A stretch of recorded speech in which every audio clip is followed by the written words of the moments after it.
name's Owen, and I'm the Dungeon Master of our Return of the Giants 5th edition homebrew campaign. Hi, I'm Ali. I'm playing Lyra, the Eladrin Spore Druid, and she is just a little bit obsessed with mushrooms. Hi, my name's Simon. I'm playing the character of Ember. I'm a wildfire druid who's on a quest to be the very best there ever was. Hi, I'm Dave, and I play Harry Harrington, the Harrengon, the roguish merchant with the heart of gold. My name is Christian. I'm playing Bartholomew, the romantic dancing Owlin, Paladin of devotion. Hi, my name is Matt, and I'll be playing Niles Silverwind, the Owlin, Way of the Sympathy Monk. Hey guys, I'm Jared. I play the character of Threign, the boisterous frost giant, the Goliath, path of the giant Barbarian. Hello there, lovely listener. This is just a warning to let you know that this episode of Return of the Giants may contain adult language or adult themes. Hello. Welcome back, everybody, to the Lost Archives. We are here, we are playing our favourite homebrew 5th edition D&D campaign, Return of the Giants. We are ready, we are raring to go. We are only missing one player tonight, Jared, who did let us know in advance that he couldn't make it. I will confess, given that we had been off for 2 weeks, I completely forgot that he wasn't going to be here tonight. But that's okay, I can play Threign if I need to.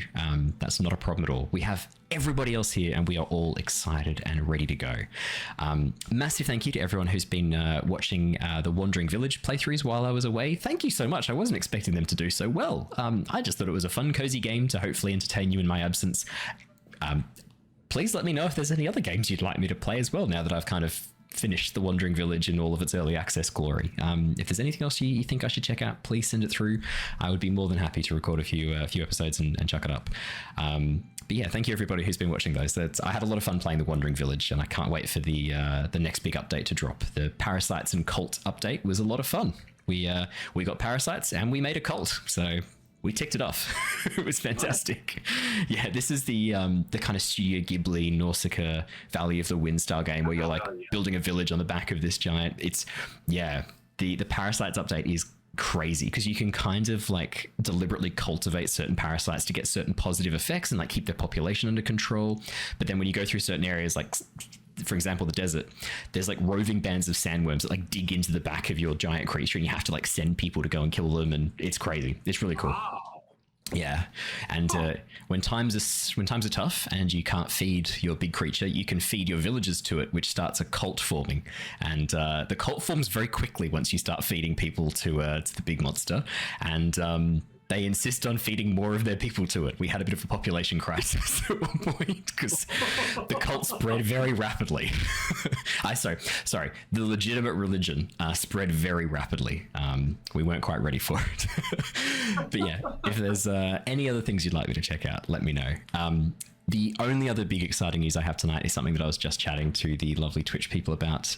That is the Cosmere TTRPG is up on Kickstarter. That is the Brandon Sanderson TTRPG based on the Stormlight Archive, on Mistborn, on I think as well Elantris and the AOS there as well. So it's going to be amazing. So anyone who is a fan of Brandon's work, I thoroughly recommend you go and check it out. I've obviously backed it. We are going to be doing a Stormlight Archive series, and given that they've now updated the rules for Mistborn, I think we should probably do a Mistborn one too. I've always wanted to do one with Mistborn like right before the first Mistborn book kicks off in the Final Empire. I think having like a Scar thieving crew, like a heist game with that would be sick. That'd be so cool. Yeah, that'd be fun. Have Kelsey's crew. All of you could like play like a member of Kelsey's crew and have, that'd be fun. And have like, yeah, okay. So many ideas with this. I'm very excited if it wasn't obvious. So yeah, definitely go and check that out. I think that is the only fun announcements I have to share. Any other fun announcements from anyone else to release? Nope. Simon's looking happy. Dave's looking happy. Ali's looking happy. Christian's looking happy. Thumbs up from Matt. Perfect. Well, in that case, then I think we should do our recap. Now, I've done a pretty solid recap to remind us. Obviously, it's been 2 weeks for most of us, 3 weeks for Ali, because you missed the last session as well. So it's been a hot second of time. We did have Lyra participate a little bit in the session that you missed, Ali, mostly focused on skinning the Behir to make the Behir skin cloaks. I thought that would be something Lyra would be like kind of interested in, which means you were witness to Harry's shenanigans. which I'm looking forward to sharing with you. So let me do the recap. Yeah, it was a session. I mean, the title of the session was Belly of the Beast for a very specific reason, which you will understand shortly. So let's do our recap and let's jump back in. The Tempest Adventuring Guild, a name now legendary across the lands of Nostea, has formed a brand new team. Lyra, Niles, Harry, Ember, Threign, and newcomer Bartholomew are exploring the vast caverns of the Underdark. Drawn below by rumours of stone giants taking over territory, it has come to light that the Duergar are providing the stone giants with slaves as part of a massive mining operation. The team are currently assisting the gnomes of Blindenstone, the last city stronghold of the Sverfnibelin. After discovering the city seemingly abandoned, the main gates broken open and debris scattered across the streets, the team feared for the well-being of the deep gnomes. It turns out this fear was for good reason. A massive draconic monstrosity called a Behir had taken up residence in the fortress and attacked the party. After a brutal battle, the team did emerge victorious, the Behir decapitated and its body falling in the middle of the town square. While preparing to speak with the head of the Behir using necromancy, Threign called out through the city to try and attract any hiding gnomes to the tower. Emerging from an alleyway, two middle-aged gnomes stepped out of hiding and introduced themselves to the party as Teglin and Yudi. It was revealed during their conversation with Noose that the stone giants had indeed been part of the attack on Blindenstone, apparently working with the Duergar to capture the gnomes and then appearing to leave the Behir behind to guard the stronghold. Casting Speak with Dead, Ember awakened the Behir again with necromancy, allowing the team to ask 5 questions of it. They soon learned that the Behir indeed was working with the stone giants and, more concerningly, seemed to have some knowledge or connection with the heartstones. Harry attempted to contact his patron, activating his heartstone, which also seemingly activated Bart's. And this wasn't the only connection. The team looked on as a light began to pulse in the forehead of the Behir. Carving away at the scales, the team found a gemstone encased in metal implanted into the skull of the Behir. After inspecting the gemstone and learning it likely played some role in allowing the giants to command the Behir, the team split up to continue their investigation into the current situation. Lyra, Harry, and Threign stayed with the body of the Behir, carving off its skin to try and make some cloaks for the party. After insisting on investigating the stomach contents from the inside, Harry discovered the bodies of some gnomes and a Duergar in the belly of the beast. A detailed investigation revealed a well-made dwarvish dagger on the body of the Duergar, as well as an odd-looking amulet marked with a dwarvish rune denoting a warrior of a fairly high rank. Meanwhile, Niles, Bart, and Ember headed over to talk to the gnomes of Blindenstone, learning more about the attack of the Duergar and stone giants. Interestingly, it seemed the fortress had been suffering from troubles prior to the attack, King Shintley having become strangely paranoid, forcing curfews and driving away his supporters, possibly displaying signs of madness. Keen to get his hands on a diamond for some magical spells, Ember accompanied Noose and the other gnomes to the treasure vault. Arriving there, they discovered one of the vaults had been partially cleared out, a stone plinth sitting in the middle of the room. Accidentally knocking it over, Ember found a strange gemstone resembling the heartstone hidden inside the plinth. Reaching out with his mind through his heartstone, Ember suddenly found himself feeling a desperate fear and paranoia sweep over him and the nearby gnomes. Able to resist the effect, Ember watched as Yudi suddenly became frantic, filled with fear and doubt, causing her to start panicking. We left off last session, as back on the surface, Harry watched his hand clench and unclench on its own for a brief second. His warlock patron, Figment, calling out to him, "Harry, something is wrong." And that is where we left off last session. We're going to jump straight back in, as on the surface, Harry, you hear your patron Figment call out to you, fragmented and jagged, the voice sounding almost like it's stuttering and breaking over some frozen connection. As the voice speaks to you, you watch as the green light in the center of your heartstone pulses for a second and then dies back down to almost nothing at all.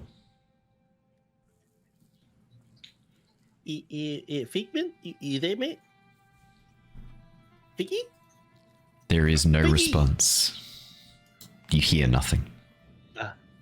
Can I hear Harry from where he is? All of you can hear Harry, yeah, he's just there. Guys, my old mate Figment the something is wrong, and then it's like he went through a tunnel and disconnected, and I can't hear him anymore.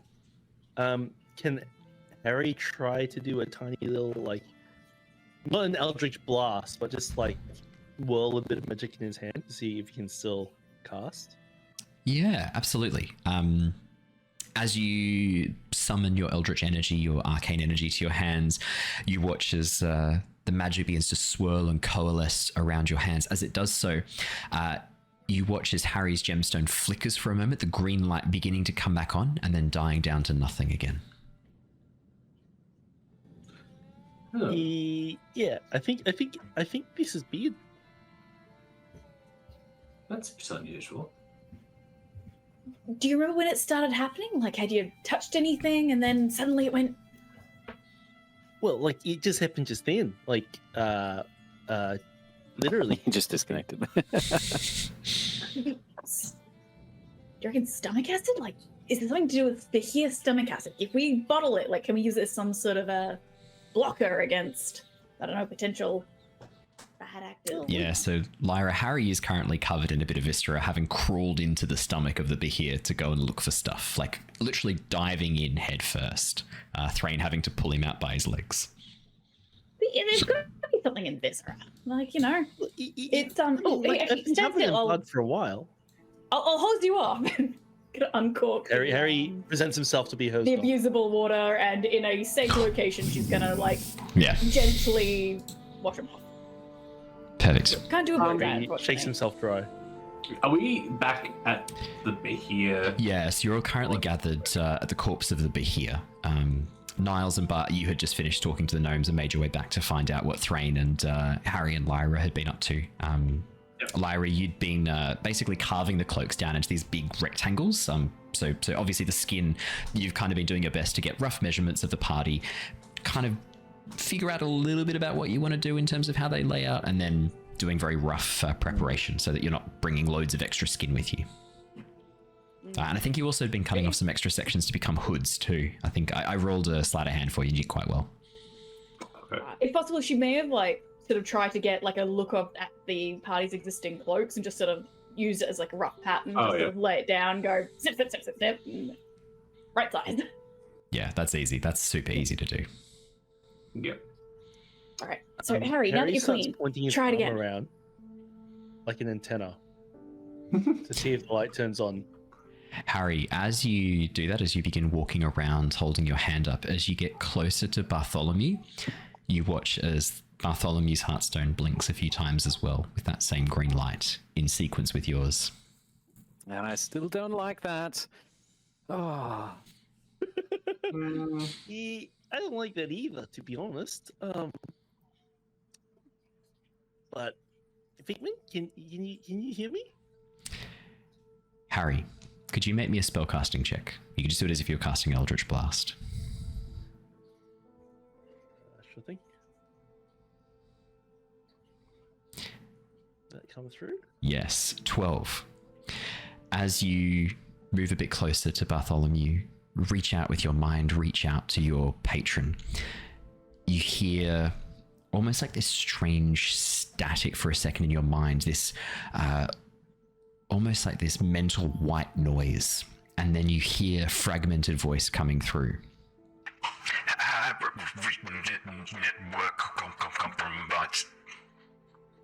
It's hard to make out exactly what is coming through.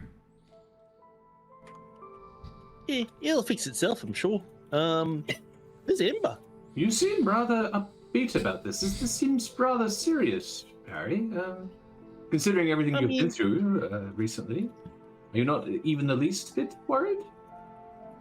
I'm very worried. There's nothing I can do about it right now. So, just have to keep your chin up. It always works out in the end. Oh, It hasn't not worked out in the end yet. that is a good point. I mean, you have come to a few pretty bad blows of late, though. You were quite the lucky bunny. Ending. Yeah, it's true. I like your optimism. Yeah. Maybe we can try, perhaps when we rest overnight, we might be able to see if we can enter that dream state that we've done a few times. I don't quite know how it works to trigger it, but it could be good. Maybe we can have a bit of an insight into see what's going on. Yeah, we had been mentioning that we may want to try to bring it on purpose, as we've been fiddling around with it tonight, trying to activate the powers, but only Threign, you and Ember have been successful. That is true. Probably because we are giants. Makes sense that we would be superior. It does make sense with, I guess, the more his heritage connection. I mean, I was chosen as a great honor to wear this. You just sort of picked yours up, lost in the world. It was not given to you as a mark of respect and your connection to your people. So it could be I that. didn't even get to pick it up. It just sort of attached itself to me. It shows us. Yeah. But Harry. Oh, sorry, Lyra, you go on. I was just gonna say, do you guys actually think that it chose us, or do you think we were maybe just at the wrong place at the right time? I'm of the Yeah, opinion definitely that special, but I think it just Sometimes being the right place at the right time is a way of being chosen. Well, when you guys came across yours, were there other creatures that came near them first? Or were you the first? Maybe this just attaches itself to organic matter. no, someone else was sort of carting it around first, as far as I'm aware. But then it was when we dropped it, and it accidentally fell through the floor. So you guys came across yours when it was still assembled in the form of a stave that had been on display for who knows how long, on display in a tavern in the town of Laspire. And when the giants activated the creatures, the drones, it activated as well, melted through the stand, and then melted through the floor into the basement, and that's where you guys came across it. Right. So, well, I mean, to answer your question, I'm not quite sure. Maybe we were lucky and it just attached to us because we were the first ones there, or perhaps it did choose us. I'm not quite sure. But Harry does raise a good point. Has anyone seen Ember? I think he's been. So Niles, the last you saw of Ember was he was going to go get a diamond from or a diamond or two from the vaults so that he could cast Revivify.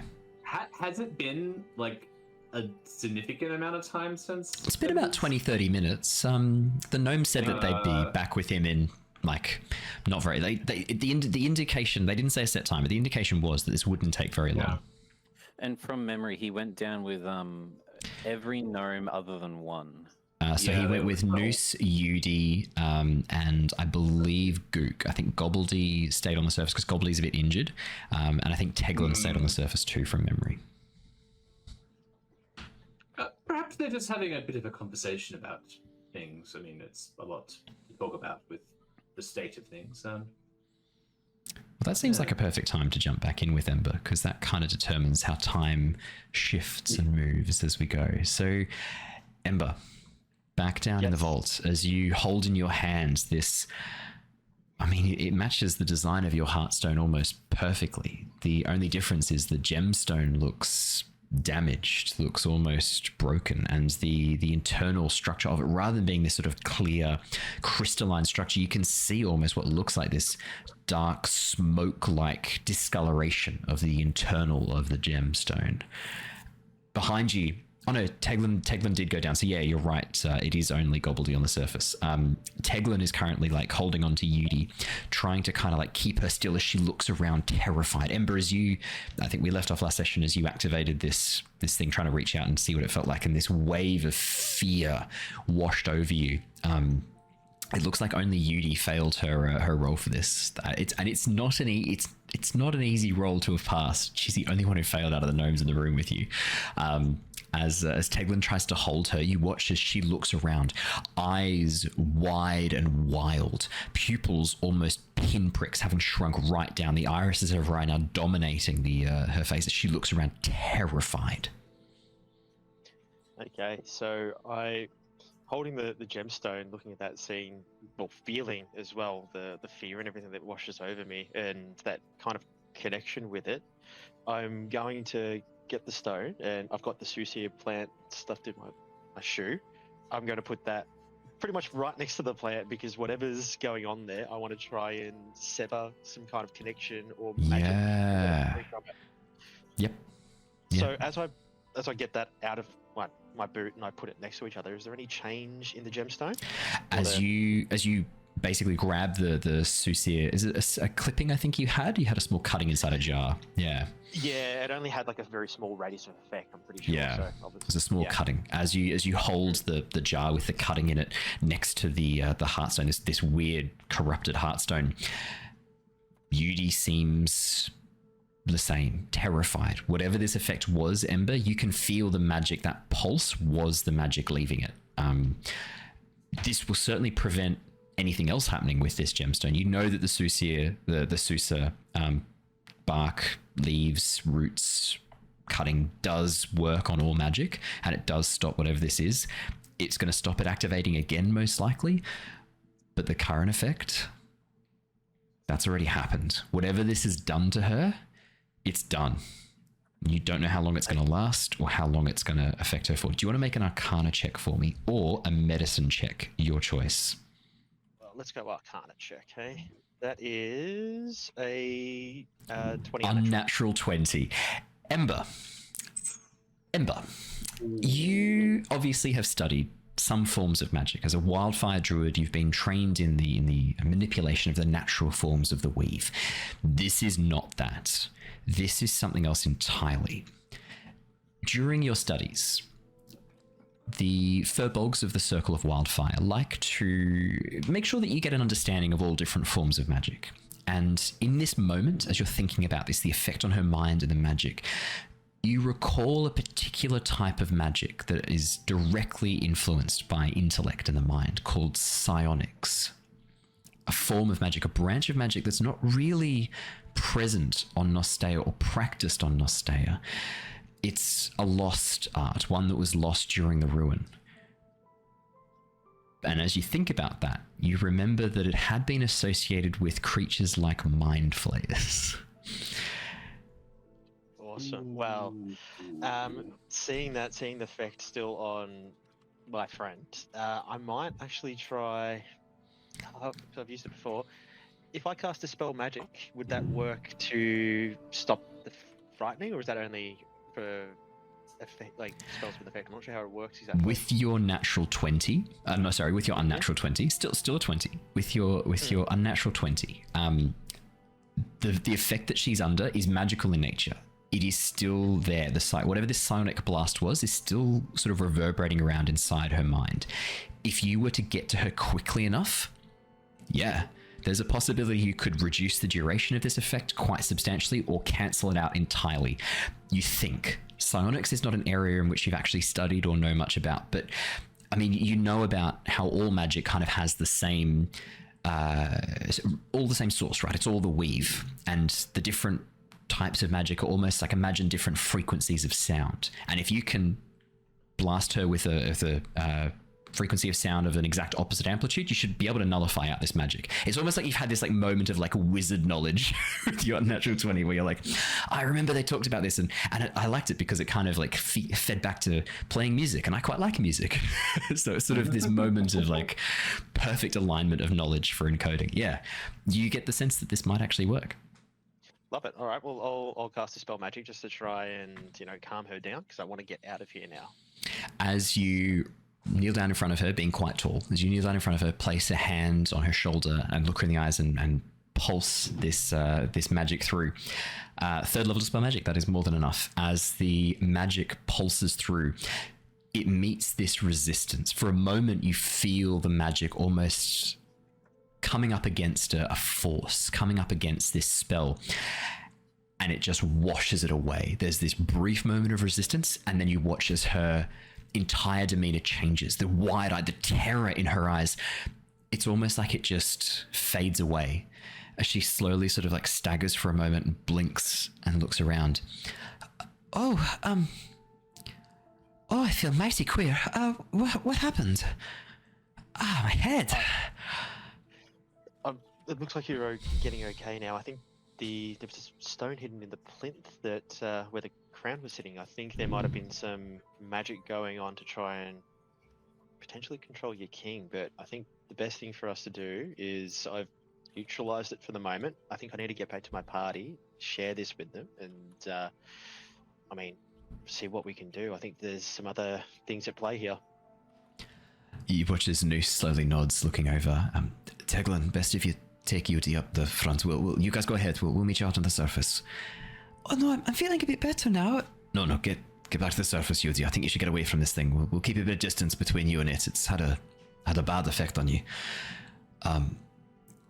Ember, are you telling me that this thing drove our king mad? Whatever it was, I tried to connect to it, which, I mean, I felt washed with a level of fear which I haven't felt before. And I mean, potentially, if this was next to the crown or there was a connection there, maybe, someone was puppeting your king, your leader. Are you telling me that someone could have done this to him just whenever they wanted, could have activated this? This was deliberate. I'm not. I can't confirm or deny that, but it feels that way at this stage. The plinth that was here, did you recognise how long it has actually been here for? I think they said that it had been put in place, that the king had commissioned it to hold the crown, but it's not something that I was ever aware of or part of. It's not something I have seen before. And did that relate closely to when his demeanour started to change? As I said, lads, I never saw any signs of madness or paranoia. Yeah, he was stressed when I was here, but then it seems like everything went a bit downhill after we were captured and taken away. Okay, well, potentially, depending on who made this, the seed might have been planted early and activated once they felt the time was necessary.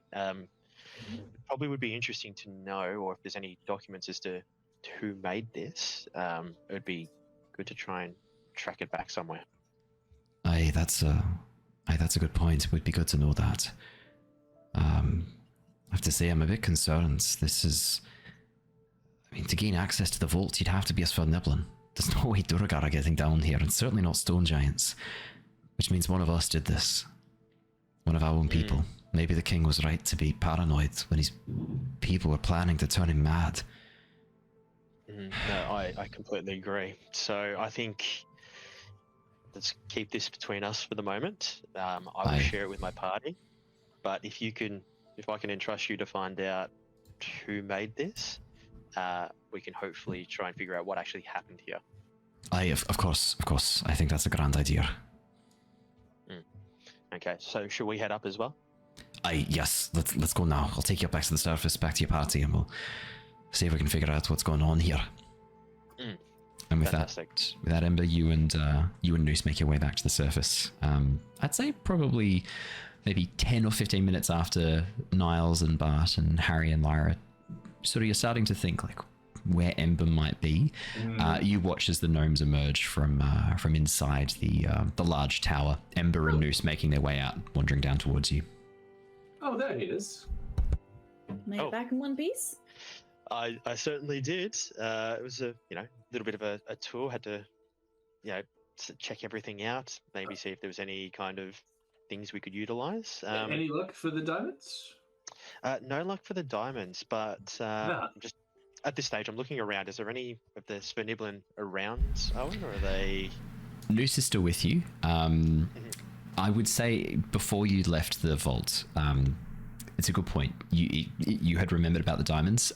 You are able to locate 2 diamonds that look like they would be of suitable size and weight. Yeah, sorry. I realized we kind of rushed you out of there, but actually you would have easily located those. The gnomes, deep gnomes have a particular affinity for gemstones, for locating them, for cutting them, polishing them, and preparing them. It is not a problem to gift you 2 diamonds worth, I think it's 500 GP, I think you need it to be for your spell, or 100 GP. I can't remember exactly. It's one of those numbers. 300. 300, halfway between the two. Yeah. So yes, you do find, you are given 2 diamonds worth 300 GP. Yeah, so you've got 2 of those. Great. Awesome. So I'd be looking around just to make sure there's no Sverniblin within earshot. If not, I'd be gesturing to people to come in a little bit closer, including Harry, who's gathered in bile, whatever it is. Lyra's washed him off. He's dripping with water now. Yeah. I'm a clean buddy.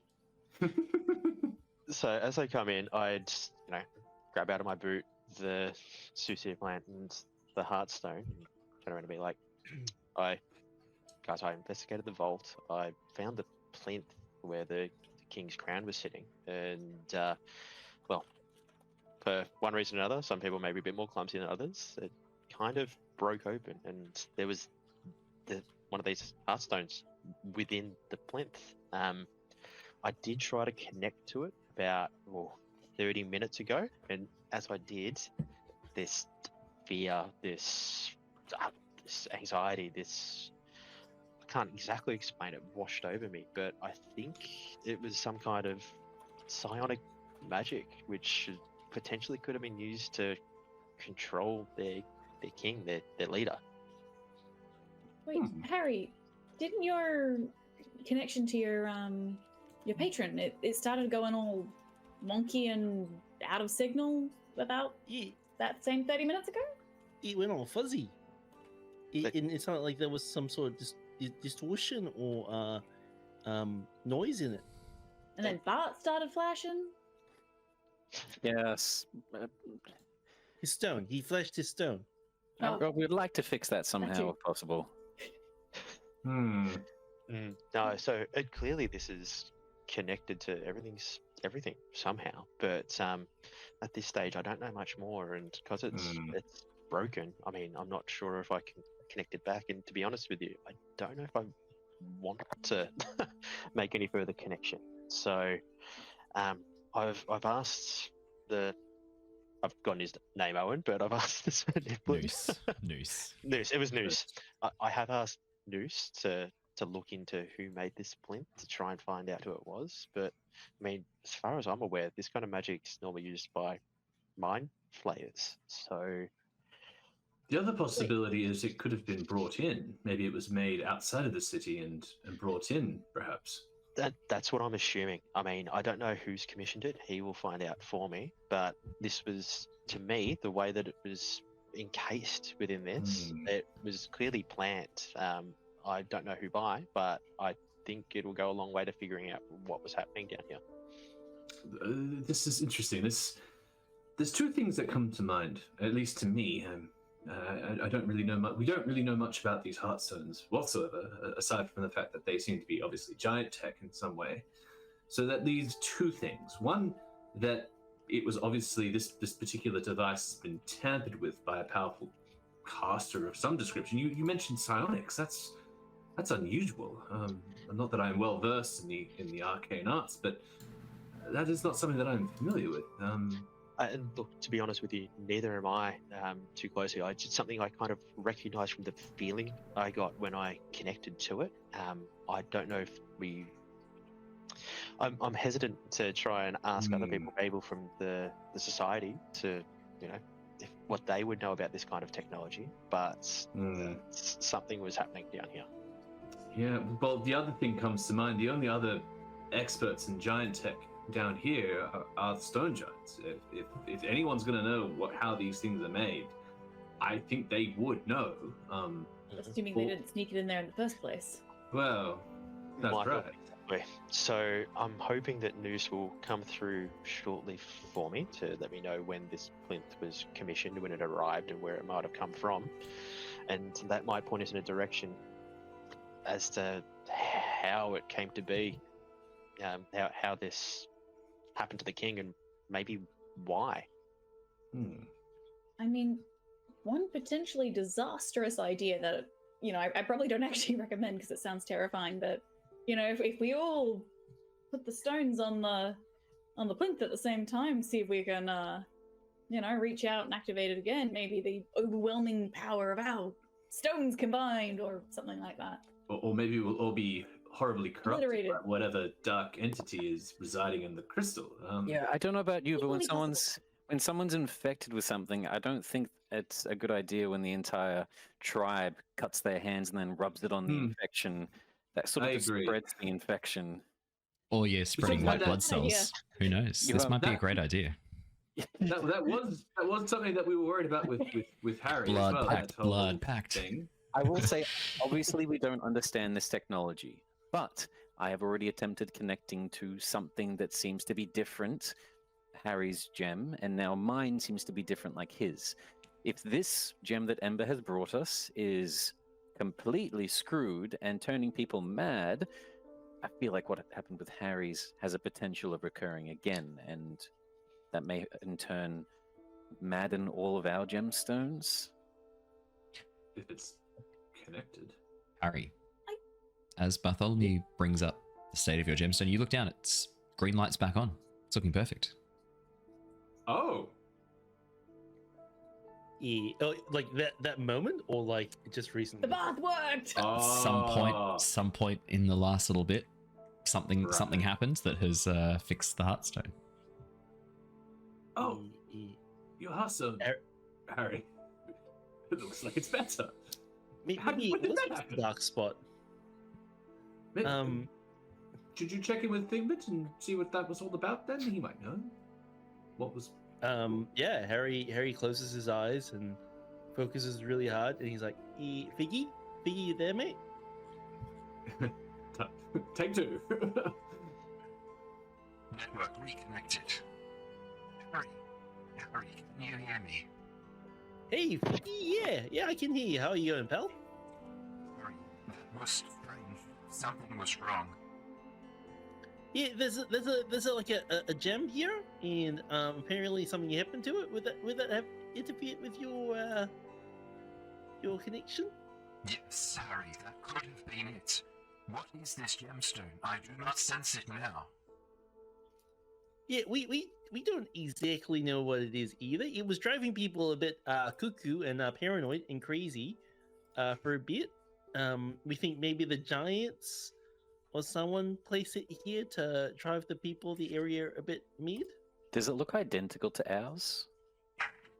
Oh, Yeah, it okay. looks almost identical, except rather than a perfectly clear internal gem, you can see almost like, you know how quartz, when it's like a smoky quartz, gets these like central, almost like clouds of particulate frozen inside the crystal structure.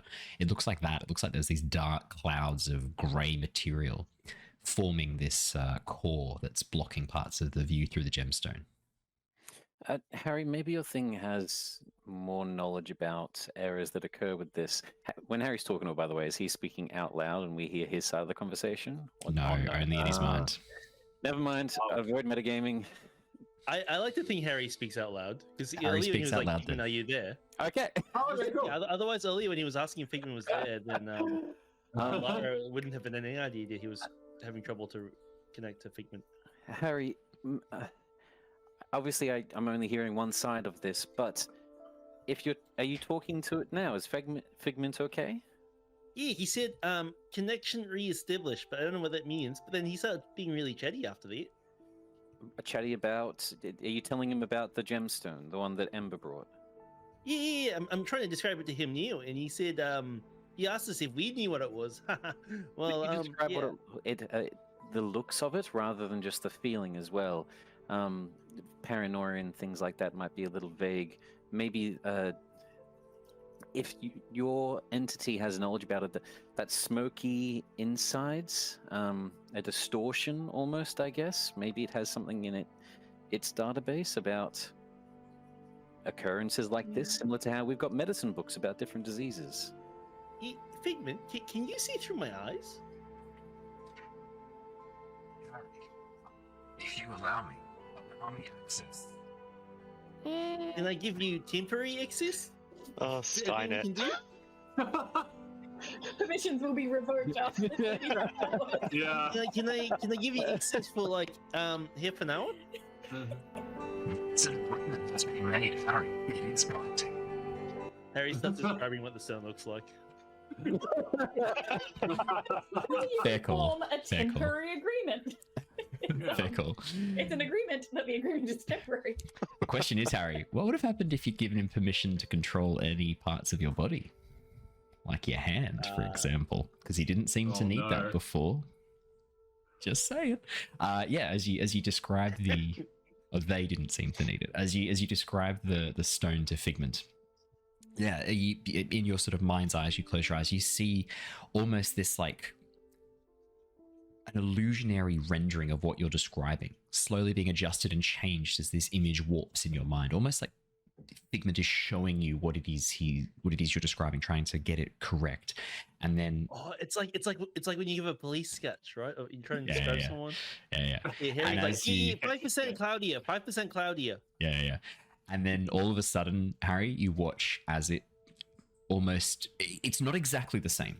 The gemstone that Figment creates, or the appearance he creates, you can see the clouds don't match up exactly, but they're pretty close. But more importantly, as Figment finishes off this diagram of it, this illusionary image, your gemstone blinks, and you watch as emerging from Harry's heartstone, an illusionary copy appears in the air above his hand, almost like projected from the inside of the gemstone for all of you to see. And Figment says, It's Harry. I can show your friends and we can work on this together. If you allow it. I mean, it's already... Harry opens his eyes. Is it already showing? Not yet, sorry. He does wait for your permission, sorry. What am I allowing exactly? For me to show your friends what I have shown you. The image that we have created together. You're just Apple contracts. I'm entering. So what exactly am I giving you permission for, Figgy? To display images through the stone. Harry, what's it asking you to do? He wants to display images from my heartstone. We can already see it on this side. We can see the physical thing. It doesn't need to show us anything. Yeah. No, Figment. That's what it looks like. Except the clouds are a bit different, but the shape of it's pretty good. Harry, I must ask, are you affected by this stone? You are acting different, acting paranoid. Do you not trust me, Harry? Guys, do I seem a bit more paranoid than usual? Am I affected by the stone? Do you guys? You've gone through a lot, Harry. Reasonable amount of paranoia. Not unreasonable amount. Yeah, Figment, I think I'm normal considering I had a minor brain injury about a week ago. So I think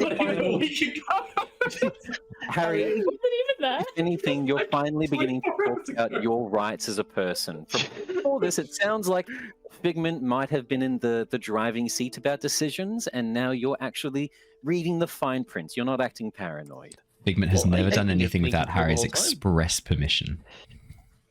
Harry, instead of Harry we're talking about. Instead of Figment showing something to us and needing permission to use my body to use your body, is there a way? Can you ask Figment if there's a way that maybe if you give us permission by connecting to the stone, that we can send him an image instead? Art's a bit worried about connection. I don't know about my connecting stone. to Harry Stone, to be honest. Yeah, I might have a stone Christian, transmitted disease. Christian, don't. I wouldn't. It's too late for you, mate. I don't know if you want to be. I know I'm fucked, but I can at least stop the spread of this space AIDS. It's not space AIDS. Spades, we like to call it. Spades. Harry, You've got it in spades. Sorry, Ali. Yes, sorry, Ali. Sorry. Figment, could you ask Figment what permissions you have already granted him? Just to make sure that's a good that it's question. nothing that we need to be aware of. I get you can't probably take it back. Very good point. Figment, my friends are interested in so am I. What permissions do you already have for me that are ongoing? So far, you have granted me access to your magic, and I have granted you access to mine. Our magic is now linked. We both have control over your magic. That's good because I didn't have magic before. So The world itself is powered by magic. I have tapped into a planet to provide you with magic. I also have to your soul. You have granted me this as part of our deal. Yeah, so he said we share magic. So yeah, and he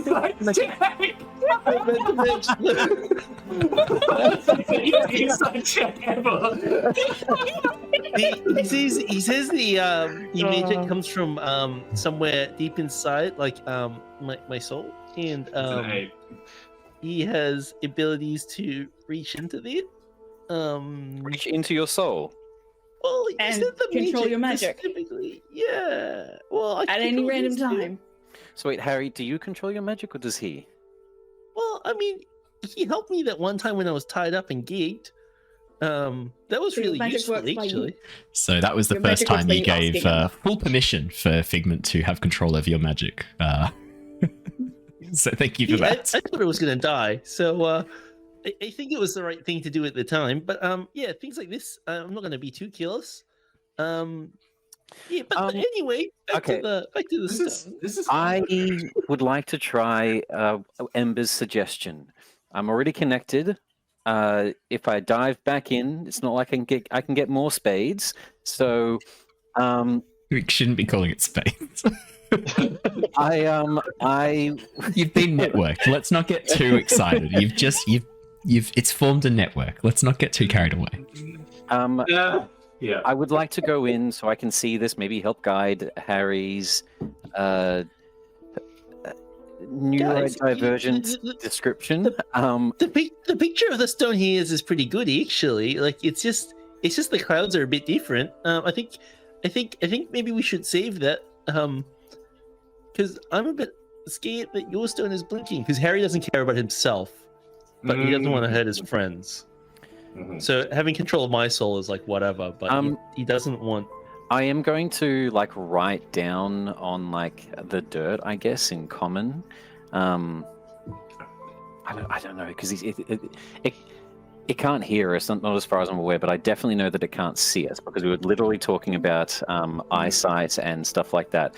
And I'm just going to write, I want to try to use my Paladin powers to assess its alignment.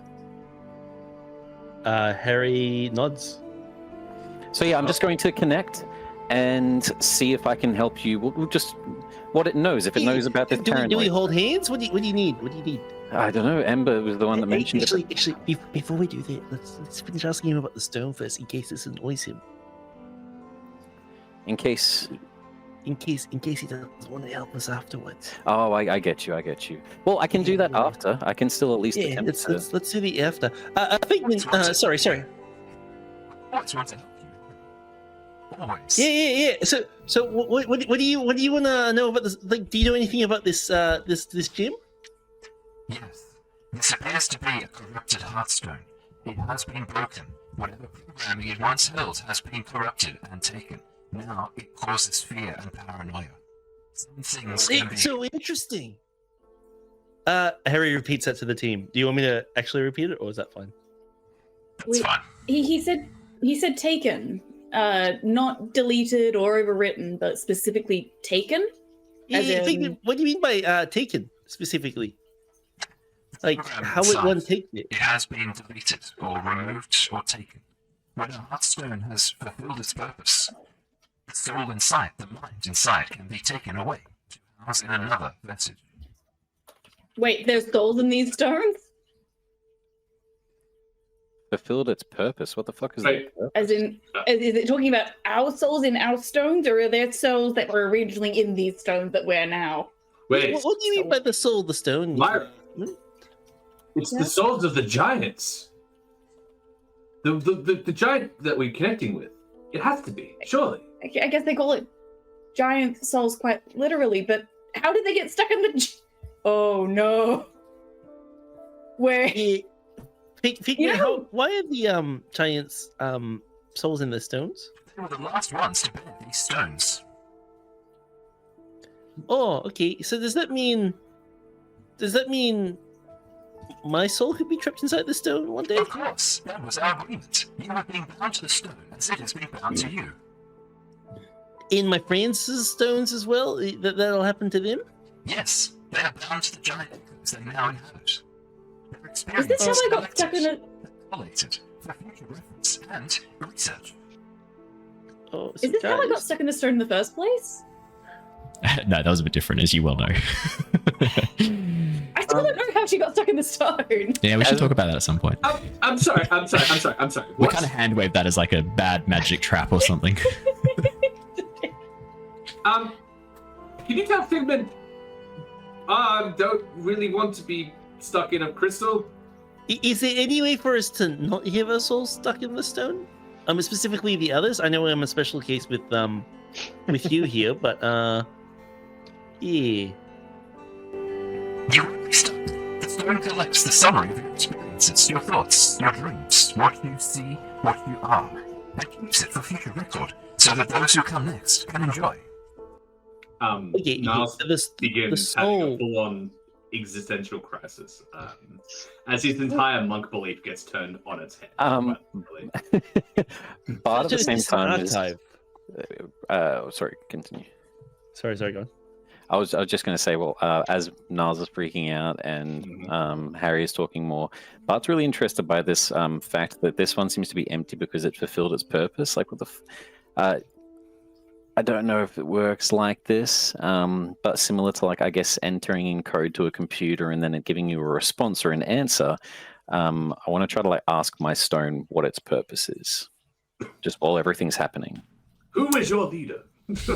There sadly is Hey, stone. no response, no sense of a mind or anything in your stone, Bartholomew. Nothing.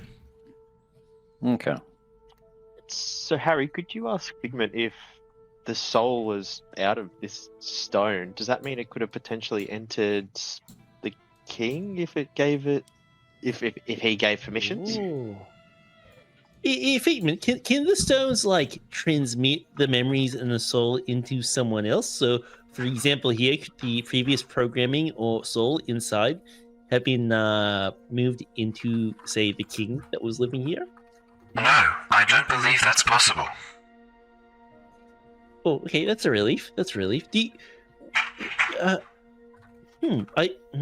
Is there a way to test what happened to the stone? Can you talk me through it? It would be very difficult for you to be able to connect with this stone and do the relevant and important data analysis. And for me to do this risks activating the corruption within this stone and it spreading back to you. We would need to be very careful. How have you been able to resist its effects so far? I cannot sense it anymore. It broke, right? It actually broke? I'd also be So- shaking my head and saying, because I've got it next to the Susa plant at the moment. So that way I was trying to set a connection. I'd just be shaking my head, not trying to let Figment know that we've been able to separate ourselves. You know what I mean? Wait, everyone, what if we're looking too much into this? We're already still a little unsure if we can trust this Figment, despite your happy demeanor, Harry. I'm just a happy guy. We do know someone who studies giant technology. We could try to just bring this back to Tetarch, the broken gemstone.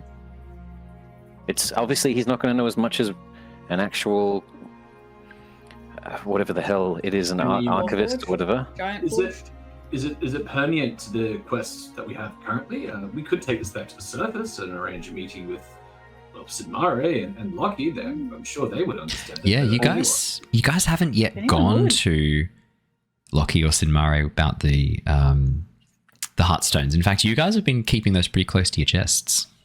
Yeah. We had been discussing that we did want to go to the surface, obviously, after all of this, that we did want to speak to him anyway for information about Hadar and the mosaic that we saw with the Kuatoan. So maybe we keep a hold onto it and you just keep it close, Ember. I can certainly do that. I am rather concerned about all this, though. The soul is a pretty important thing, and for it to be infused into the crystal, it I kind just had a thought though. of... Sorry, it might help clear up a little bit of things, but sorry, Harry, could you maybe ask Figment to define a soul? I mean, if he's equating, the equivalence of the memories and stuff as soul, but Yeah. it's only the memory, then it's not actually the soul, that floats around doing soul things. Lyra, you're a genius. That's such a good question. He did use I it like to think so. interchangeably with programming. So, hey, Figment. So, what do you mean by like the soul is in the Heartstone? Like, is it my actual afterlife consciousness, or is it just like a programming of all the things I've taken in and experienced since I picked up the stone? As per our agreement, Harry, your soul will bond to me once you are dead, and we will become one I mean entity. everyone else's. The others. A soul is the manifestation, the collection of their memories, their experiences, their lives, condensed into information and data stored upon the Heartstone. It does this from the moment it bonds to the wearer. So the wearer's like afterlife, whatever that may be, is still their afterlife that happens. It's just there's a recording on the stone. Query. Afterlife. Searching. Searching. No database information on afterlife located. I'm sorry, Harry. This appears to be information I cannot access right now. Yeah, no, that's fair. I might have accidentally figured out the meaning to life, so I understand. Yeah, so Harry repeats everything. I don't feel better by this. Niles, before you go back down to the circle of panic, I would like to remind you that I did spend a decent amount of time just as a free floating soul, and I can guarantee you that your soul does exist in the absence of a heartstone. I'm guessing maybe by Fignet's definition, it's it's creating a second soul maybe in the stone itself. That is a good point. Plus, during the flashbacks, we did see that Lockie, friend of yours, literally with the princess when all of this was first happening. If anyone knows how to remove these, and it's someone that we can trust to not consume us, unlike Harry's companion right now, this Lockie, you all speak of him at least like he's very close, a trusted companion. Didn't even met the fella. Traveled with him for a long time. The trouble is that he might not be, but we're not sure. Might not be.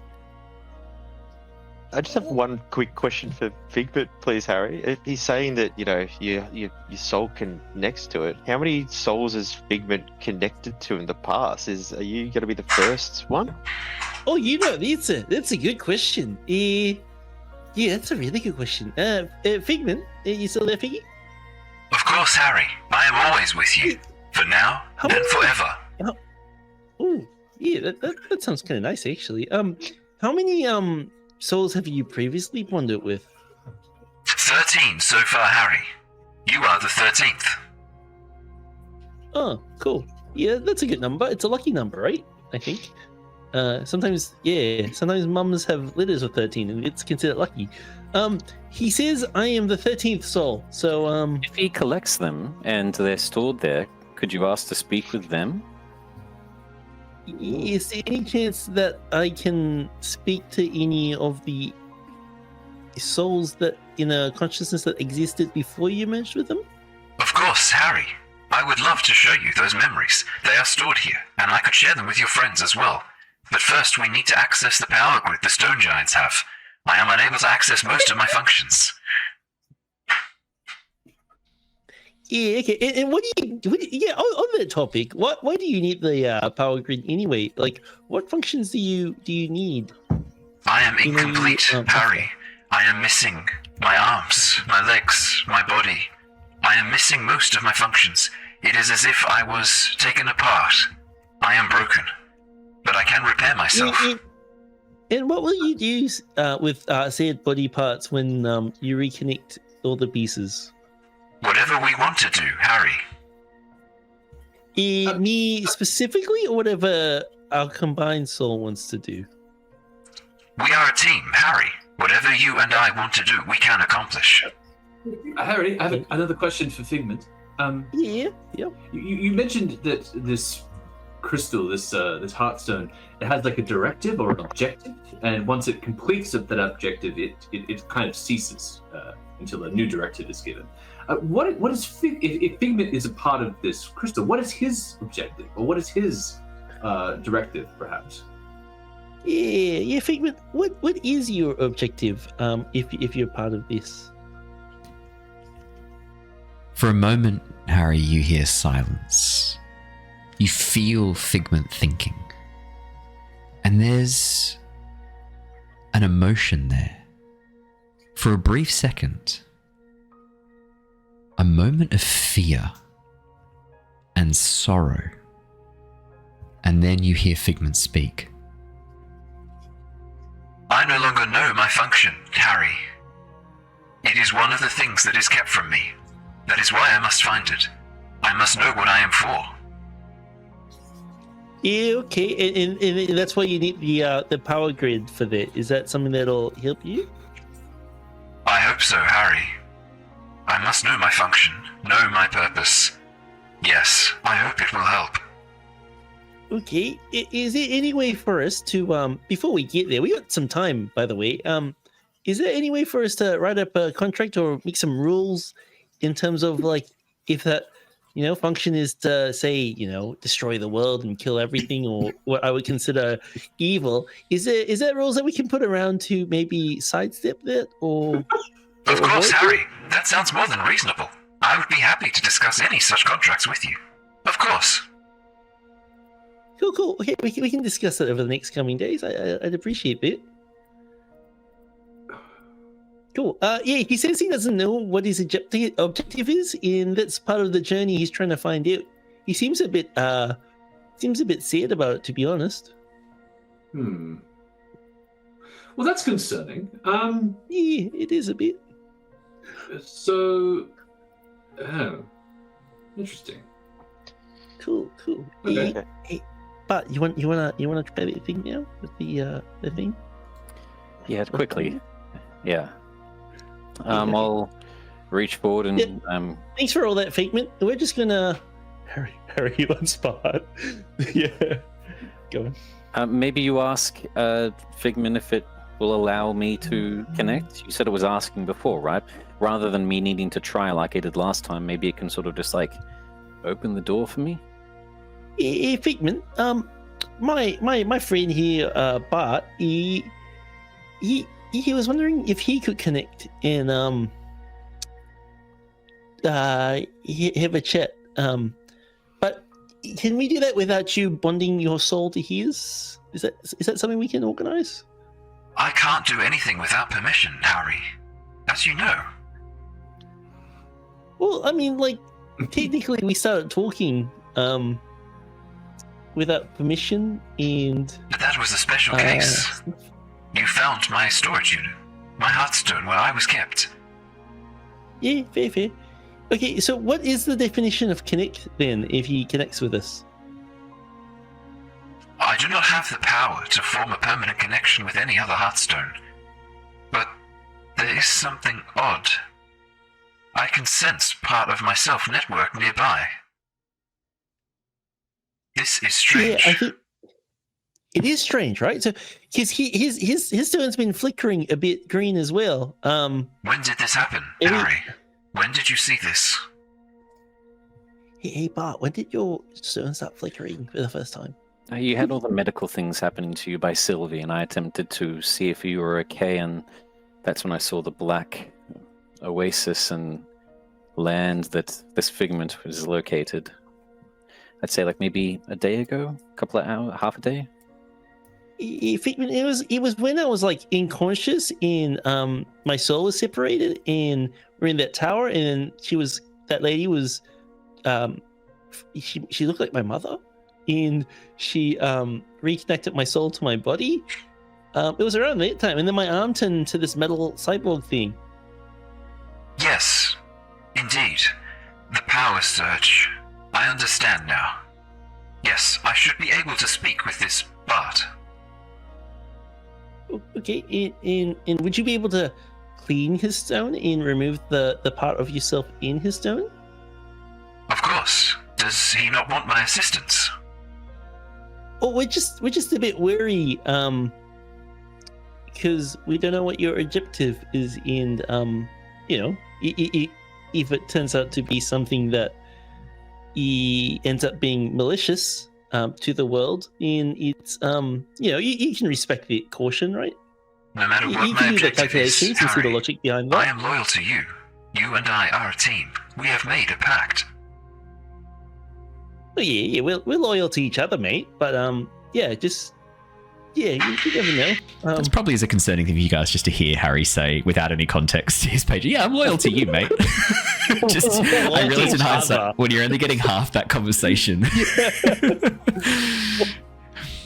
So he explained it might have been something to do with the power surge when that was getting fixed. In he said he could remove the shadow of himself in your stone, Bart, but he then asked why would we want that, and I was just explaining that to him.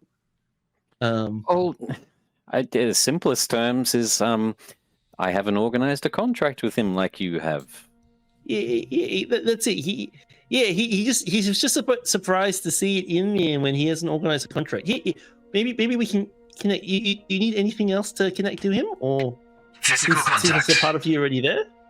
Physical contact. Place the stones against each other, and I will do my best to remove whatever programming has copied across. Okay, but he says if we touch hands, not lay on hands, but touch hands so that stones touch, that he can connect and try to remove the part of his programming in your stone. Okay, maybe Threign and Niles, you both get prepared to pull me back if this... I remember with Lyra, it sort of like magnetized itself, so maybe just being cautious. You're muted, Matt. You're still muted, Matt. Still muted. Threign sort of I dots. was just saying, if I stand behind Harry here, Threign, if you stand behind Bart, and if anything happens, we can pull I will pick up Silly Owl if his hand gets stuck. This hour, right? Not the hour. This hour. I'll, I guess, like a predator, link arms with Harry. Oh, yeah. As soon as your heartstones touch, Bart, you feel a pulse of warmth from your gemstone. No voice speaks to you, but you watch as the green light flickering on the back slowly dies down and returns to its normal color. Harry, in your mind, you hear Figment say, Yes, Harry. The power surge copied across some of my subroutines. I will clear them now. Oh, he's clear. He said the power surge copied some subroutines across and he's deleting them. Can I hear this conversation now that I'm connected, by the way? What is a subroutine? You hear no voice, Bartholomew. Not yet anyway. But you can feel there's something in the stone, a presence. But unless you reach out, you hear nothing. My purpose. What is a subroutine? Vicky? Think of it as like a subconscious. You know how your mind functions when you are not consciously thinking, Harry. A subroutine is like that. It is part of my mind. He said the subroutine is part of his subconsciousness, and he gave me an explanation that I don't understand. I will try to reach out to the part of it that is there, because if I can't see him, the purpose was to try to use that divine sense. So I will try to reach out to that just to see that same black inky pool and maybe get a look at this figure.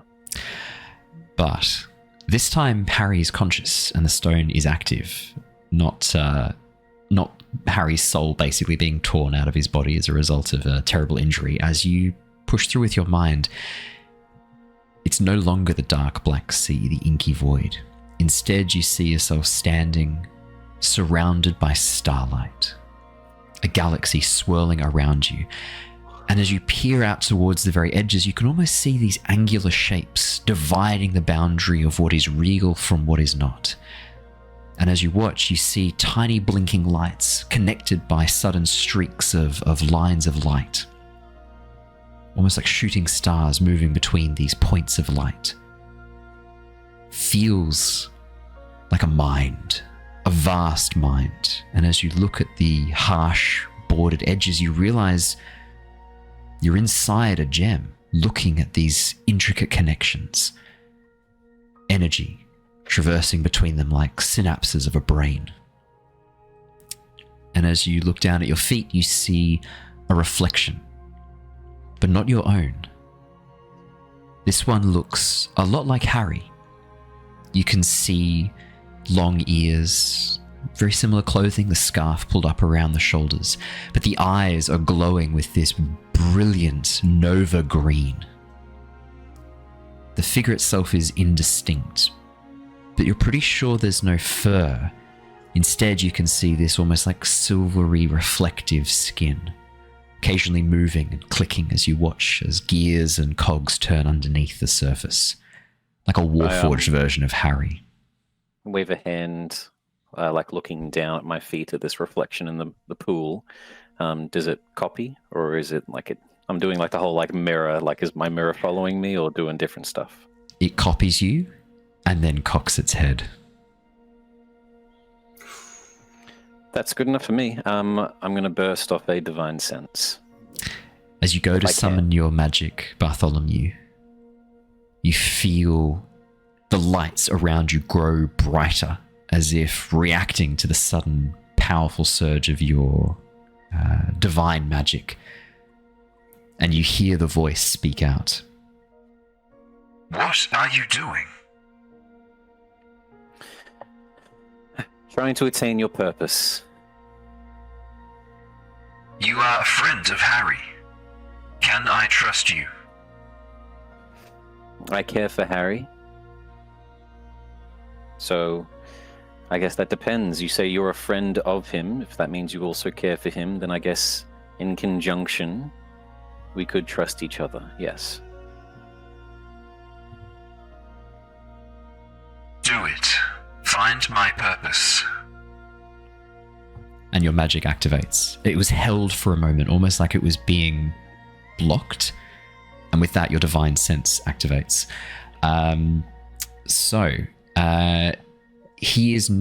Figment is not celestial or fiend. And do you also get alignment as well from divine sense? I think you do, don't you? He's not undead? Just checking. He's not as well, undead. He's not undead. No, he's not undead. That's the final thing. And then it registers as a noxious Powerful odor good or ringing. So it tells me sort of they're good, evil, or neutral. So yeah. You feel no powerful sense of good, no powerful sense of evil. You feel almost no response. Okay. This thing is as neutral can be. No, I'm happy with that. I would rather that than some sort of like fact that this thing's actually been fucking smelly evil, pretending to be neutral. If you could also detect chaotic versus lawful, I would gladly share with you this is truly lawful neutral. It is almost more lawful than it is neutral, and it is very neutral. One final thing. I detect whether or not the place or I guess is consecrated or desecrated. Consecrated or desecrated, whether it's no divine, no magic divine energy resides in this place. This is a place devoid of any divine magic at all. In fact, I would say that as you sort of reach out with your mind and your paladin senses, you get a distinct sense of a very strong type of magic here. This place is magic itself. It is made of magic. This mind itself is made of magic. The gemstone is merely a conduit for an entire mind powered by the weave. But what type of magic that is, you're not sure. It's definitely not divine, though. See, I really thought that this was going to be either evil Skynet pretending to be neutral, or neutral but celestial made and have a connection to Anam. That's so exactly I'm what I was thinking. very confused. So the giants call Anam their god, and he was the first and only true god of Nostea. But was he a celestial? That's a good All the point. primordials are that became gods. Yeah, I Matt. think the definition of what an actual like celestial or what a divine entity is in Nostea is interesting. Everything else follows the pattern. So all the other gods were originally primordials that took on divinity, minus Bahamut and Tiamat, that came through with the dragons and were just powerful enough dragons that they basically claimed divinity themselves.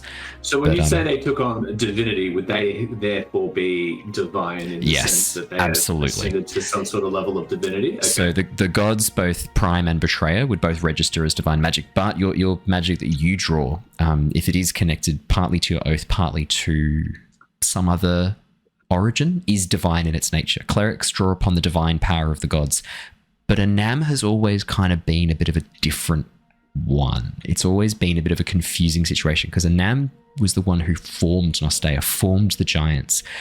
I mean, it's a fair assumption that he would be a divinity, but he was killed and destroyed. apparently. I'd like to try one Or final gone. something. There's the thought starting to connect with the very strategic and logical mind of Bartholomew that he mentioned it previously, but it's starting to become a bit more as maybe a matter of fact that Figment may be an broken down. Science is often seen as magic by lesser races, so maybe the ultimate AI would be seen as a god by lesser races. This thing doesn't know its purpose. That's what Harry just mentioned to us, and what we know across Nostea is that Anam has been missing for a while. Thought dead, but now we've received information that he's not dead. He's gone somewhere. Where's he gone? I'm going to convert a whole bunch of energy, use the Amulet of the Devout that I just made through my love of Satine and the crafting of everyone's sort of work together to consume a charge that it has to use a second Channel Divinity today. I'm going to use that Channel Divinity for Harness Divine Power and give myself a second level spell slot back. And then, because he's not... I'll give it a try. Naming an object familiar to me. Technically, he's not an object, but he's also sort of been pulled apart in the sense from what we've seen so far. So I'm going to, in this space, attempt to cast again with him saying, like, try to find my objective. Locate object, and the object is going to be Anam. Okay, so to be familiar with Anam, you haven't seen Anam, you've had no connection to Anam, so it's going to be a pretty hard check. Could I get you to roll me? I'm going to say this is actually a spellcasting modifier check, so roll it as if it was a d20 plus your spellcasting modifier. Can Harry do anything to help? Is there anything Harry can? Oh, by the way, yeah. Harry While I've been watching from my feet, has Harry seen anything from his? Harry, you see out of the eyes of Figment. You see this whole conversation with Bartholomew. You see them talking, and if you know that all you have to do is just take a step, and you and Figment will separate, and you'll be there as well. How would you help, Harry? What would you do to help? I think Harry will stay in Figment, and just try to embody a sense of openness to his friend, and wanting both friends actually. Like he wants Figment to help.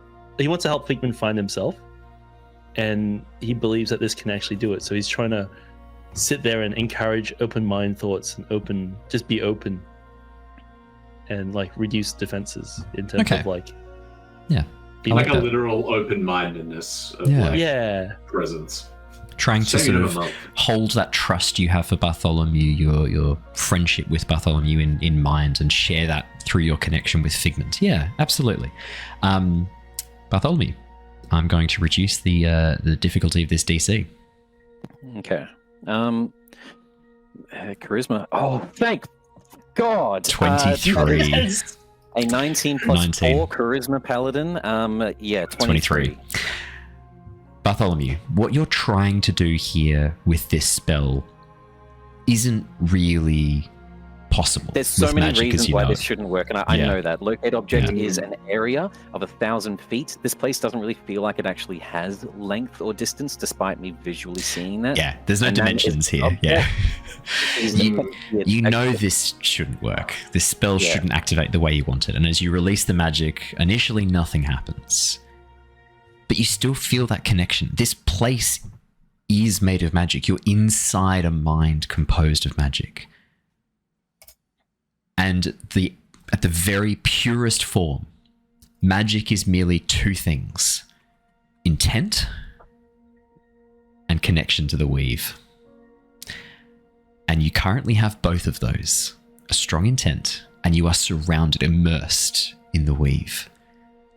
As you release this divine magic, you watch as the landscape around you, the stars begin to shift and twist. Suddenly, these spokes, these streaks of light connecting these dots begin to increase in frequency and intensity, speeding up. And as you look around, you feel this light, this warmth growing from within. And you watch as Figment, this more Warforged-looking version of Harry, steps out and splits away, leaving Harry standing there. Harry, as you remember him, below. And as Figment steps up and turns around, you watch as his form begins to shift and swirl, changing. A vortex of light and colour at his very centre. And in a sudden moment, you feel the connection split, Bartholomew, but just before it does, you watch as Figment locks eyes with you, these glowing pinpricks of light. I am what remains. And as the connection breaks, you open your eyes. No longer magnetized, the heartstones repel each other. Your hand is didn't mean to punch the microphone. Your hand is pushed off Harry's, forced to release. I cushion the jolt back. Grab Harry. Whoa there, little one. No need to fall back. We did not pull you back. Are you okay? How'd it go? Eyes are gonna dart to Threign first, more than anyone. Was not expecting you guys to clue on to that this soon. Harry had no idea. Harry had no freaking idea. You guys clued into that much quicker than I was expecting. Well done.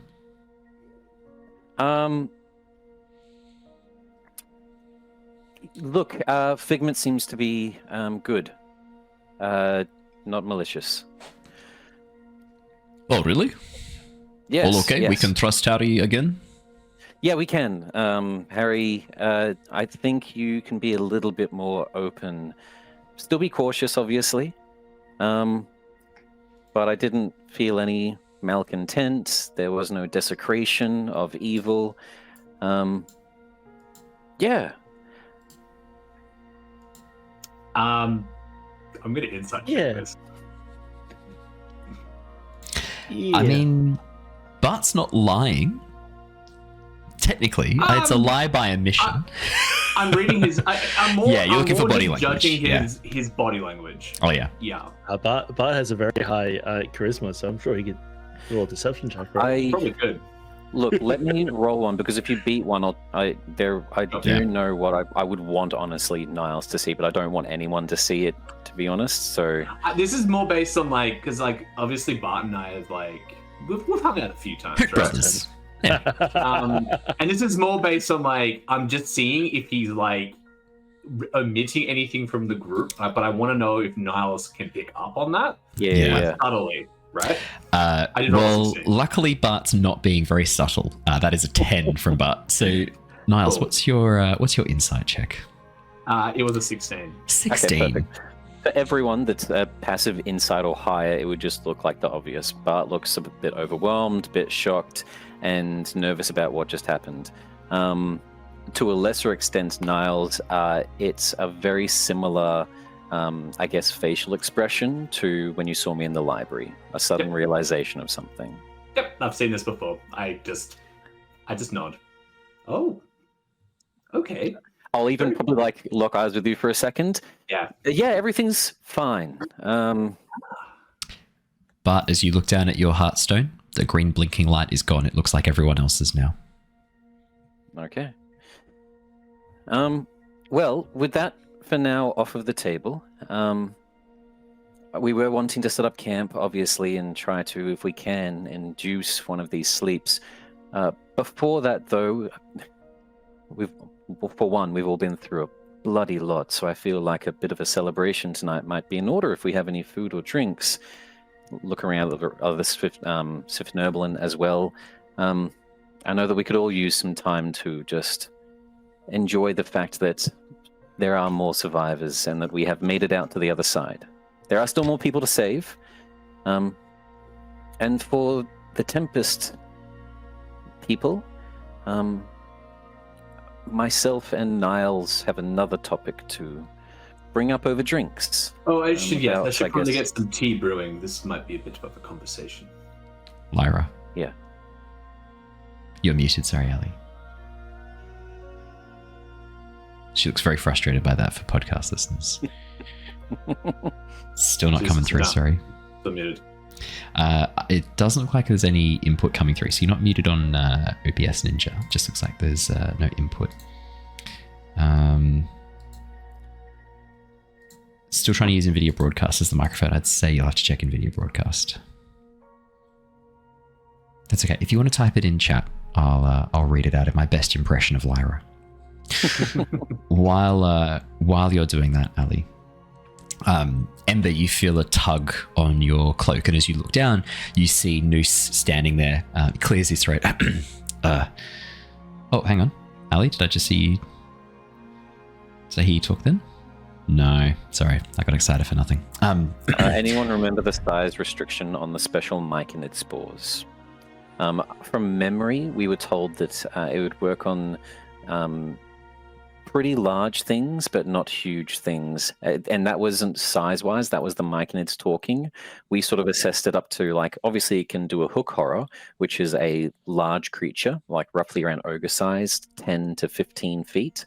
But we thought that something as big as a behir, something around like huge size, like a hill giant or bigger, would probably be too much. Yeah, you would know, Lyra, that large, good to go. Huge, not good to go. Ember, as you hear a cough behind you, a little tug on your cloak, you look down, you see Noose standing there. Lad, I had a chat with the others. We don't know the exact time or date that the plinth was put in, but it sounds like it was put in maybe like a day or two after I was taken. This is the weird thing. It's the king himself who requested it to be made to hold the crown. The person who put it together, the one who actually like carved it out and brought it up, it was the king himself. Oh, that is interesting. So it could have been him wanting to communicate something back to someone else, opposed to it. Aye. Corrupting. And so you said that the king commissioner made it himself. Is that correct? Commissioned for it to be made, but it doesn't sound like it was a high priority for his people. He couldn't get it made quickly enough, so he himself took a hammer and a chisel, went down into one of the marble mines. There was a section there, a statue there. He just chopped the statue off of the knees, cut it back, and finished carving it himself, like in half a day. He made it from the statue. He tore apart a statue that had been down in one of the galleries. Would you be able to show me this statue tonight? I think I can show you what's left of it. Sounds like the main body of the statue is still there. Yeah, it was broken apart. I'm not sure how much is left, but we can go have a look. Go have a look later if you want.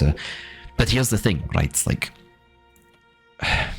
when I was talking to Teglin and Yuri, I mean, obviously they don't have all the answers. They weren't there in the when he was doing all this. This is all just rumor, lads. We don't know for sure what the story is here, but from what they were saying, it sounds like he had his guards carry it up, place it in. But it was also the same night he had a private meeting. No guards allowed, no one else inside, just him and some stranger who came in through the front gates wearing a cloak. No identification, no knowledge of who this person was. They came in, met with him, and then it's literally within the next day that the paranoia started. That's so suspicious. Someone did this. And we have no way of tracking who this person was. There's no one that saw them. No one knows where they came from. Not anyone here right now. Teglin and Yudi obviously weren't part of the castle guards or part of the keep guards. But if we can find some of the other deep gnomes, any ones who are guards, maybe we'll get some more information. If we can rescue them from the Durgar, we might get a bit more. All right, well, we will find out what happened here. But it sounds like we do need to save some of these other. we're planning on saving the others for Niblin and the guards anyway, but sounds like we need to find out what they might know as well once we do. I appreciate that. I really do. I'm sorry I didn't have more information for you, more relevant information. Apologies. No, that's okay.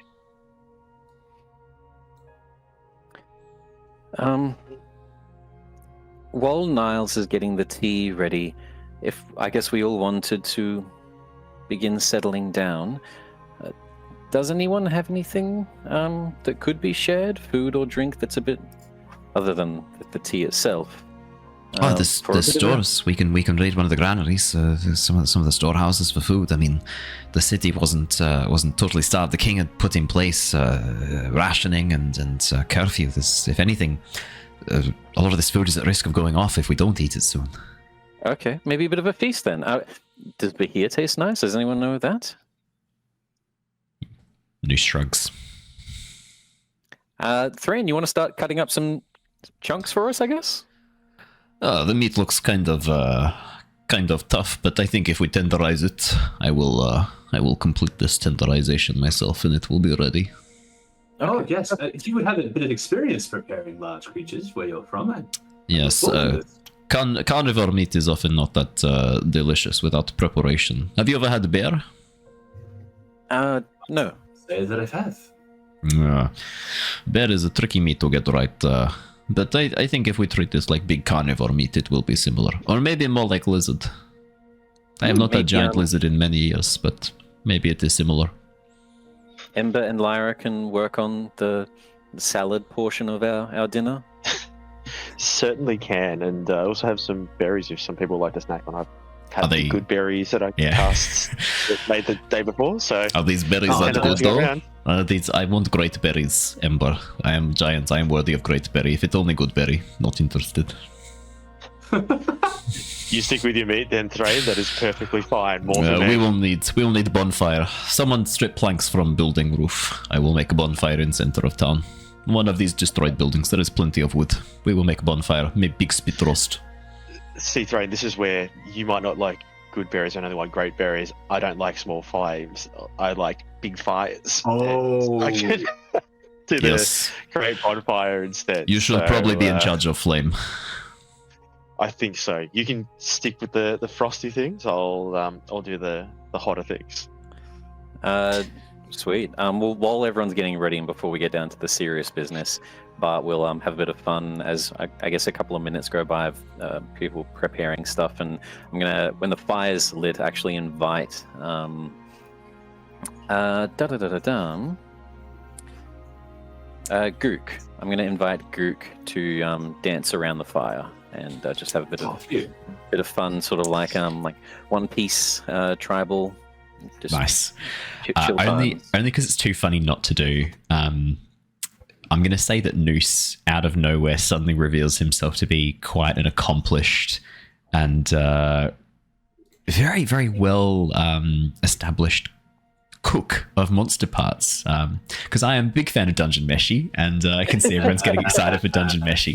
And it's funny, I do kind of imagine Senshi having like a very light Scottish accent when I hear his voice, because I've only seen the sub, but in my mind when I'm like hearing him speak, he almost has like that kind of like gentle, soft tone that you kind of get with a Scottish voice that's a bit more of a subtle accent. So from this point onwards, Noose, you watch as Noose, you need to cut the skin into these lengths so that we can wrap it in its own skin to steam. Lyra, you get those mushrooms, you will stuff those in with some of the good berries. We will mash them together and stuff them in the meat and wrap it up. We need some twine and some rope to keep it all wrapped. And then we will position it over a bonfire and cook beautifully. That ended up becoming Threign halfway through. We'll stick with that voice though. I don't know what happened there. Threign is just suddenly good at cooking now. Threign's just suddenly good at cooking. I'm going to give Threign cooking proficiency for today's stream while Jared's not here. Ember. So who's helping with food preparation? So Ember's definitely doing the fire, so that's Ember. Anyone else helping with food preparation? While the computer was off, we did vote Lyra up to do the veggies. Yeah, she's fine with that. We figured, mushrooms at least. She can where she can. And like, if she's sort of like, I'm assuming God. we're all sort of like sitting together around. No, it's something. No, I've just had a Slightly thought. What you off topic, guys are actually. making? You're making Bahia Wellington as you carve off sections of meat, mash up the mushrooms to make like a paste, and wrap it in pastry, and then Yeah. stuff some Alright, good berries in the making middle. pastry. You make Bahia Wellington. Oh, that's perfect. That's so perfect. That sounds Sounds nice. fucking delicious. That's Um, good. I don't know what Bahia tastes like. We're about to find out. I was gonna say, like, just like in like the casual like sort of cooking banter, as you do, Lyra sort of has the idea. It's I was just thinking, like, the guy that ended up giving me my body back, right? Like, you know, I was floating around Soul, doing soul things, and you know, it's somehow they find this guy, and this guy is sounding kind of similar to Giant Tech in a way, like, you know, sort of from what I remember and what I've been told as well, but a lot of these things seem to sort of overlap, is I guess what I'm thinking. Like, it's, you know, if we're at the point where we're drawing straws or we're at a dead end, it could be another option to sort of, you know, go down, see if we can track this guy down. I mean, he might Was it? know something. I'm a bit vague on the story myself. I remember hearing it on the download, but well, that individual, he was a strange one, wasn't he? What strange race?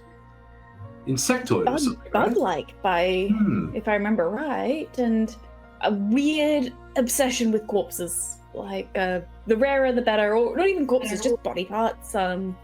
He was, yeah. I mean, in order to sort of get me back, they offered up a dragon corpse. I don't know if Niles knows this, but from the description of this particular individual, I don't know how much he recalls from the previous, like, hearing the tales of the Tempest Guild. I've just realized we did Dungeon Meshi recreate from dragon meat like 4 years before Dungeon Meshi. We did, yeah, we did. We did. We did it before they did. There you go. Just really enjoying that moment for a second. I just suddenly realized, I was like, oh my god. We did that. I wonder if he's a fan. Cool. I just think convergent minds. Yeah. That's crazy. Yeah, sorry. Niles, But I continue. guess Niall just wants to know, like, from the description and from what he's heard, whether or not this particular individual is like it's only really him, right? There's no other insectoid races. On the stage. No, like the accounts that you heard coming out, Niles, the rumors was this was like a giant bug creature that could speak, and it was underneath, it was in some weird caverns underneath a town, but they were made of metal, and it was bizarre. The rumors about this creature, this flesh sculptor, lines up with rumors that have been going around Nostea for a very, very long time. That there is a mage, a creature wielding magic that allows it to mold and sculpt flesh as if it were clay. You know, something you just kind of twitched on something, and maybe Shana, if you are able to talk to her again, which we might be able to. There's something. There's a theme here. There's a theme here. The flesh sculptor, by all accounts, is, well, foreign. I think, to Nostea. It doesn't seem like there's a race or an individual or a group of them. There seems to be only one. And they seem to have some sort of control or understanding of the soul and making bodies. But that is, if they are not of Nostea, and that technology perhaps is, well, There's a lot of rhyming with the giant tech, isn't there? Well, I'm just thinking It might not be the same thing, but it could be similar. The giants may have stumbled upon it and on their own, but other individuals may have stumbled upon it as well, and done it in different ways. Similar, simultaneous grab of evolution, you know, as it is. But yeah, I think also about the Hadar stuff as well. I mean, and as far as, you know, scary kind of patrons go, I mean, Shana's patron Barris would probably answer a few questions if she asked, maybe. And I'm sure patrons maybe know of each other. That's true. I mean, Please No, ask it's fine. Varys. Please go to the Flesh Sculptor. Two of my favorite NPCs, and you're like teasing me with both of them. Come I've got a on. little sticky note up on my PC. It's like, Oh. ask about this. Oh man, I can't wait to that voice again. It's one of my favorite voices was for the Flesh Sculptor. Sample requested. That was so much fun. Please do that again. I gave people nightmares apparently with that. I'm excited to do it again. You see Niles kind of like scratching the side of his head, like thinking this all through. It's a lot. He goes, I mean, if we got to the surface, I could normally just send a message via the Aarakocra. I look over at Bart and go, I think it might be about time we tell them what's going on. Yeah, when I hear you say that, I'll sort of stop the dancing with gently put down Gook. Yeah, that might not be viable at the moment. Okay. So, I'm guessing at this point, hopefully most of the food and dinner, I'd like to imagine we waited for it to be sort of. I'll tell you what we'll mostly do. finished. Ember and Lyra, I'm going to say the two of you were the main cooks on this. Could you both roll me? Let's say. Oh yeah, we'll see how it goes. We'll see what the roll is. So in this case, because this is a tool proficiency, you can tell me which skill you think you're using and why you're using that skill. So for example, Ember, you might be using your magic, you might be using your wisdom to keep the flames perfectly under control, and so that you're using your spell casting to maintain the temperature perfectly and cook it evenly. Or you might be using your intellect, you might be relying on intelligence to very precisely control the temperature of very, very precisely follow steps and instructions, and you're sort of looking for these signs. Could be nature, for example. You might be like relying on your knowledge of the meat and the way at which it reacts. Like there's ways you can justify it. So I would like to hear which skill you're using and why. I would be trying to use like the exact produce flame, really, just trying to see how I can get I'm getting better at using different fire spells, and now that whenever Flick is out and about, he actually helps me produce stronger flames. So I'd be trying to. I know that I'm meant to be cooking this food as well, but out of my own interest, just trying to cook certain sections in certain ways and see how I can control against the flesh. So I've had that. If it's That'll something, be Lyra might give him a couple of mushrooms to help with that fire control, because you technically can't overcook mushrooms unless you absolutely char the living shit out of them. Oh, so letting Ember practice on a few mushrooms I've got some first. extra mushrooms. I've got, bags full. So here's some practice ones. Love it. I promise they are non-psychoactive and they won't poison you. Mostly. I didn't know it was Insight that kind of party check. anyway, so trust. Don't threaten me with a good time. I'm just gonna roll my produce flame and see how that so you can, comes out. absolutely. And Lyra, it sounds like you're kind of using your druidic magic as well. So I'd say that you can. Yeah? I was gonna say more perception. So Okay, perception it is, yeah, being, sure. It's mostly mushrooms. I'm not gonna lie. It's pretty much all the vegetables that she's preparing. It's like there might be a little bit of cabbage if she found some, but it's 99% mushrooms, and so she's more interested. It's like, okay, yeah, like iron them off. Like, where's the best slice? Like, keep them even. Yep, absolutely. Yeah, so that sort of stuff. Yep, and keeping an eye on the meat, watching how it cooks very precisely. Like, yeah, absolutely, 100%. I'd say that you can roll The that. Down. smell of it. Yeah. The touch. Yeah, you need to have really good. As you put your hand into one of Ember's flames. 23. Okay. Between the two of you, as you prepare this meat, you make a Bahia Wellington.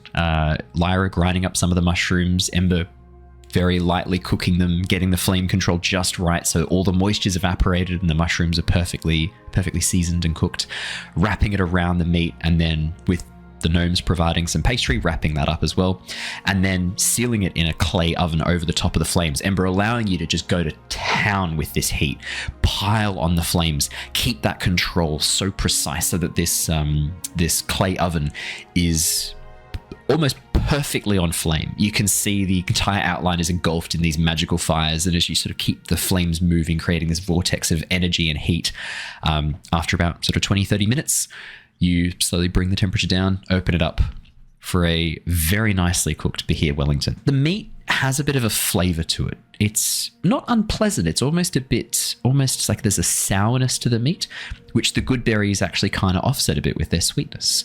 The mushrooms providing that sort of umami flavor as well underneath. And you enjoy a very hearty meal of Behir Wellington. Love it. Lovely. And I think we should add that as a cookbook. I've said a few times I'm working on a Lost Archives cookbook. I am legit actually putting together like D&D themed and RPG themed recipes. The Behir Wellington is now 100% on that now with Goodberry. I'm gonna like have like some raspberries in the center as the Goodberry, or maybe make like a raspberry compote to like mix in with the mushrooms to give a bit of sweetness. Great. I don't know if it would taste good, but like blueberries for the like the blue of the Behir and lightning. That's a much better idea. Cool. Yeah, except blueberries aren't blue. Which always triggers me. Yeah, maybe if like mash them up in with the mushrooms, that could be cool. So Bart would like to sort of stand in front of the fire as everyone's eating and drinking, sort of gesture for Niles to sort of join him as he's having that conversation and that sort of talk of like, maybe I should talk to, no, I'd have to give the information to them. I don't, there's a reason I can't do that, and sort of we link eyes. Okay, so there is a second part to this. Later, I would like to have a private meeting. The reason for privacy, whether it needs to be private or not, a diplomatic meeting with Udi and Noose and the other Swiftnerblin about opportunity for you all to rebuild after Blindenstone. And this has to link in with that. And for the rest of us, it has to do with what's happening after the Stone Giants, after saving the refugees and defeating the Duragar threat.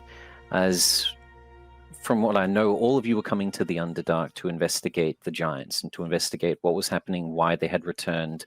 That's led us into fighting and realizing that Hadar may be a looming threat for us. Niles and myself have found an additional threat on the planet's surface. Something that may have been here equally as long as Hadar, but may have a possibility of turning into a double-edged sword in the way that it's a threat, and instead becoming an ally against Hadar. The plan is to overtake the peacefully reform, I think is a better term, the theocracy of the bird folk, mine and Niles' people. Sorry, you want to overthrow your own, you're planning coup over your own people. We learnt something with a book that I found when I was speaking with Albus about this world's history. Niles? Well, I was always under the impression that the theocracy was one of peace and tranquility, and that is what the monasteries teach. But this book seems to posture it as a different thing. That the theocracy is always trained and maintained well-trained militia.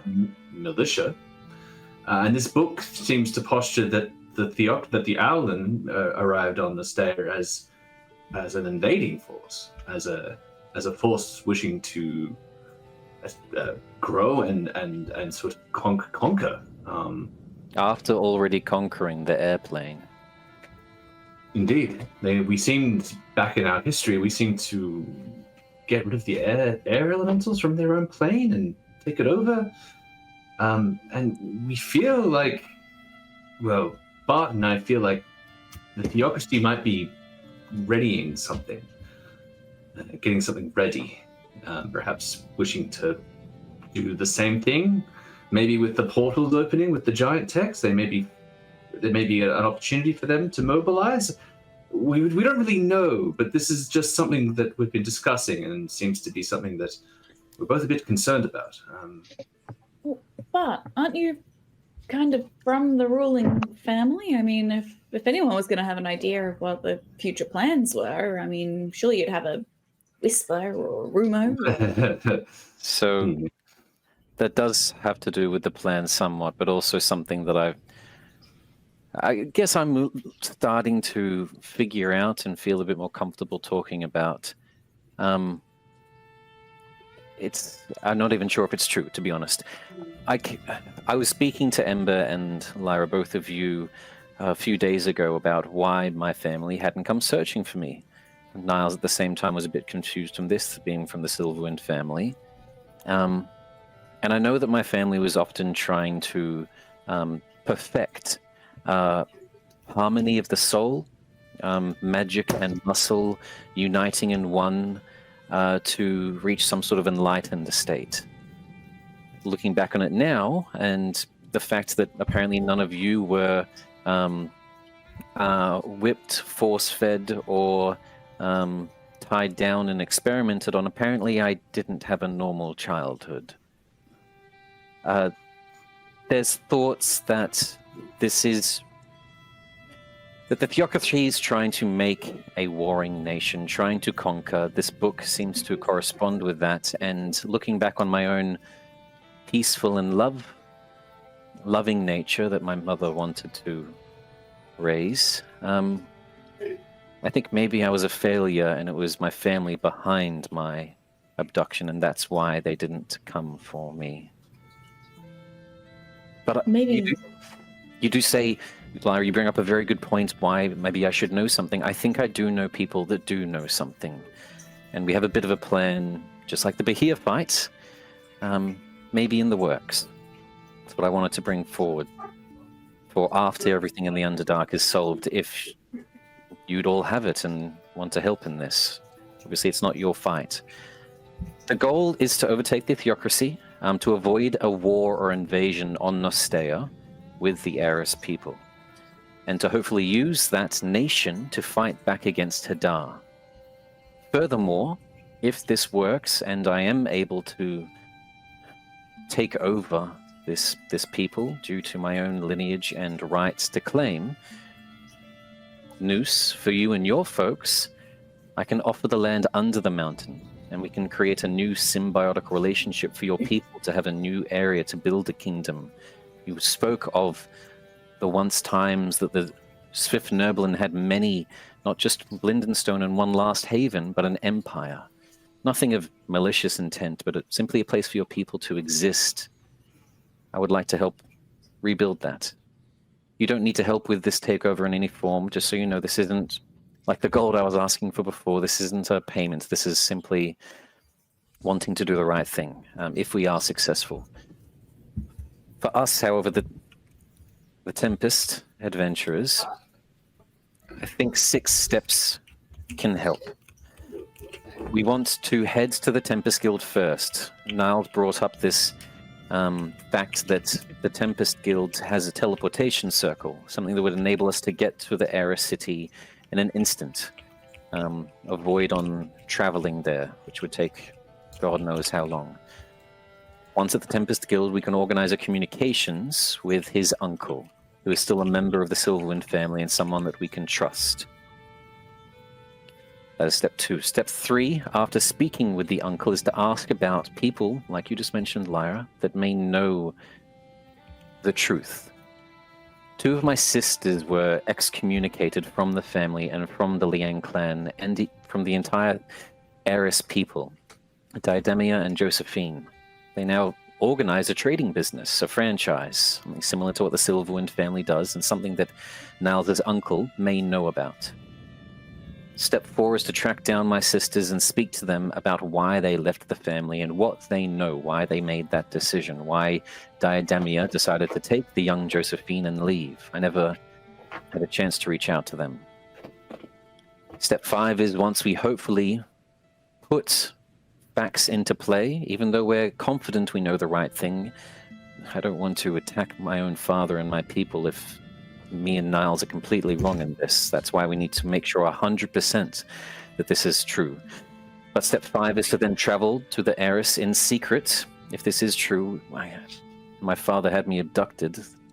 I don't know what worse they could do, so we don't want them to know we are there. To uncover the truth in the city of the Liang clan, and to try to overthrow it. I have some side goals and things to be accomplished, rebuilding the artifact of Saranita that I know they have to maybe help guide our people, unite the lower ranks, find Satine, maybe hire bugbears as mercenaries. There's a lot of options of what to do. Hey, but can I ask you a question, though? Yes. And I guess the long and short of it is, are you sure that you guys aren't too close to this situation? I mean, the Tempest Guild is, renowned for, being able to solve whatever problem you put before it. We very much, maybe the smarter idea could be to leave it in the hands of the guild. I mean, I'm just thinking, going against your family and, the nation that you grew up in, both of you, it's sort of, sometimes being close can cause more issues than it solves sometimes. I have advised Bart that perhaps contacting the guild first and discussing things, especially with Mira, with her political ties, may be a wise choice. If we were able to get some information that way without having to step forward and leave theocracy for now would be good. I guess it comes back to my previous point. The Aarakocra Guild, the messengers, I think we should be a bit careful trusting the information in their hands. The Aarakocra have ties to the theocracy, and if what Bart and I have seen is to be believed and is real, then that information could be getting into the wrong hands. And if what Bart is saying is true, if the royal family of the Errors find that Bart is still alive and no longer in the Underdark, that could complicate things if that information reaches the ears of his family. There's also all the more reason to distance. I mean, I know. let the guild handle it. I understand where you're coming from, but there's two worries. One being that if too much information is passed, but I guess we couldn't really control this either way. But if we involve more people, a larger number of individuals, more organizations, there's a higher chance they find out. If they find out and this is true, then war ignites. Obviously, it would not be a wise idea to sit around and wait or try to lie further. If I was my father, I would attack as soon as I was discovered. The second reason I am wanting to take a personal endeavor is not only is it my family's fault, thus my problem to fix, but I'm in the perfect position. My family already leads due to a blood lineage, no other reason, not a democracy. If I can take over from my brothers and father, then I can lead the people, hopefully unquestioned, to a path of good and love rather than evil. And it means that only a handful of people need to be stopped and defeated rather than an entire army. Mm-hmm. But I'm putting my devil's advocate cap on right now. The people that you're talking about stopping is your own family. I mean, if we were to go in there, that would be us fighting the people that you've known your entire life in the place that you grew up in, and all that follows. I've been contemplating that and hoping that maybe, even if it is true, I can speak to my father, even if not him, maybe my older brother.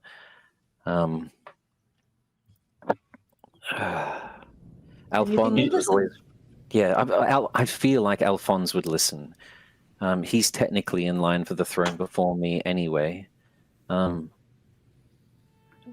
want to try to talk to them first. My main worry is that if they have sent me away, and before me, my younger brother went missing as well, Renius. Similar circumstances as I'm looking back on it now.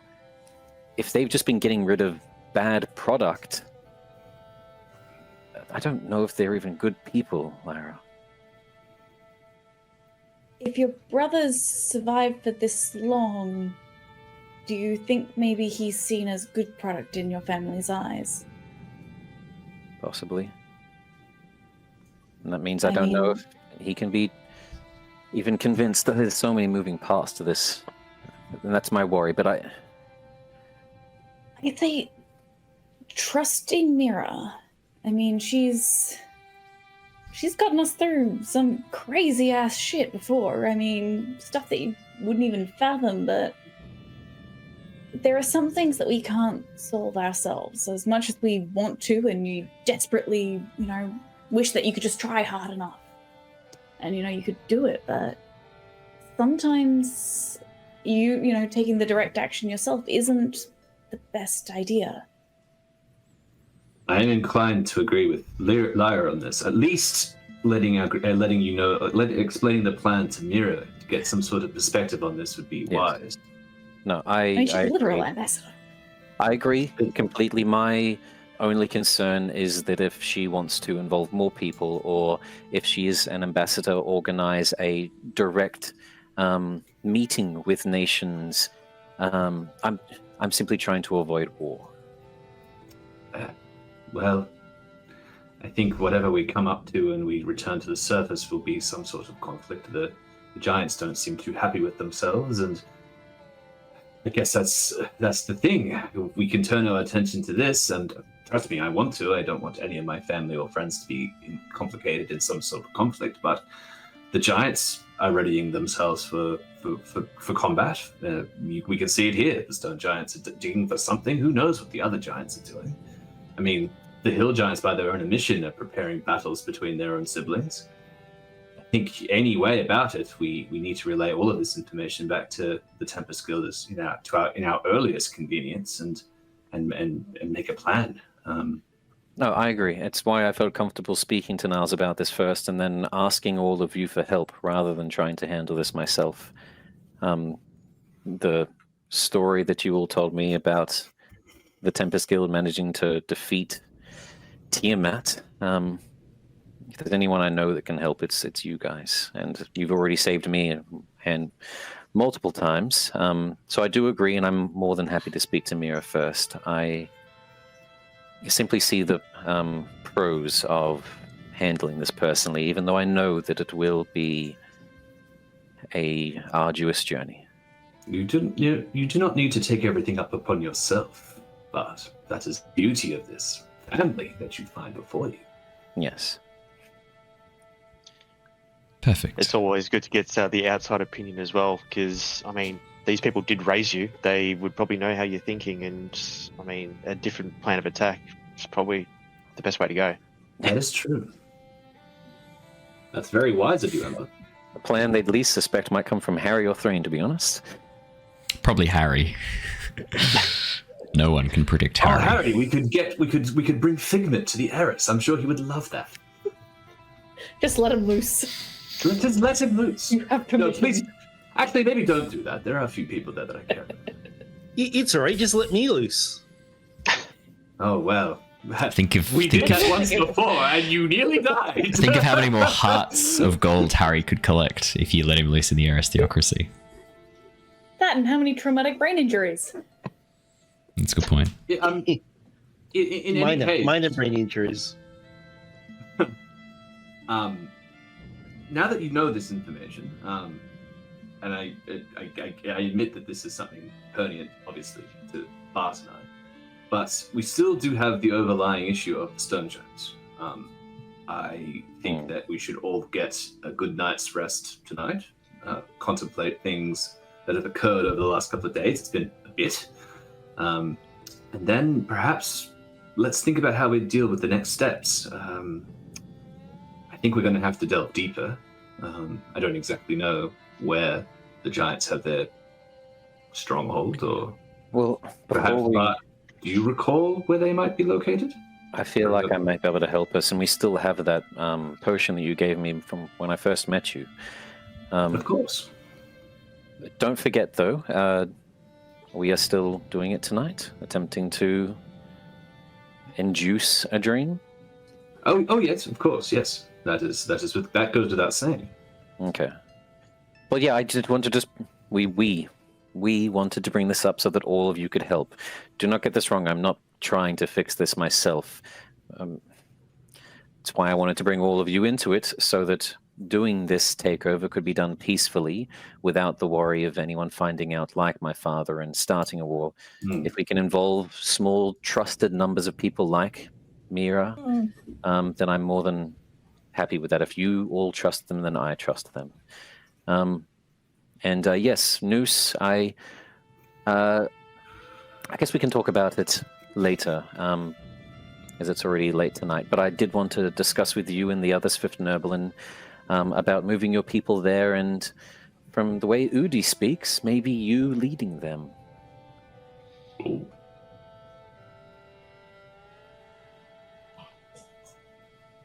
He watches Noose, considers this, nods. Hey, I'll have a chat to Udi and Teglin, see what we can come up with. But I'm no leader, lad. You say that, but everyone else says the opposite. Aye. Surely my opinion counts the most for this one? Or maybe it's just modesty. Not modest, lad. That is the thing they say about leadership. It's usually the ones who don't seek it out that are the best leaders. I'm an old gnome. I won't be leading for long. Find someone else, someone better, someone younger, someone I can help. I'm not a leader, but I can help. Hey. Could I get these gnomes a show of hands if you think Noose would make a good leader? You watch as every hand goes up. Lyra puts her hands up. We're not discussing this tonight. Harry puts 2 hands up. We're not discussing this tonight. It's a part of a longer story. We're not doing it now. But no, it's not for me. I'm happy to assist and help guide, but I'm not a leader, lad. Not my calling. Well, the refugees are going to need someone, even if it's only for an interim. But yes, conversation for later. Perfect.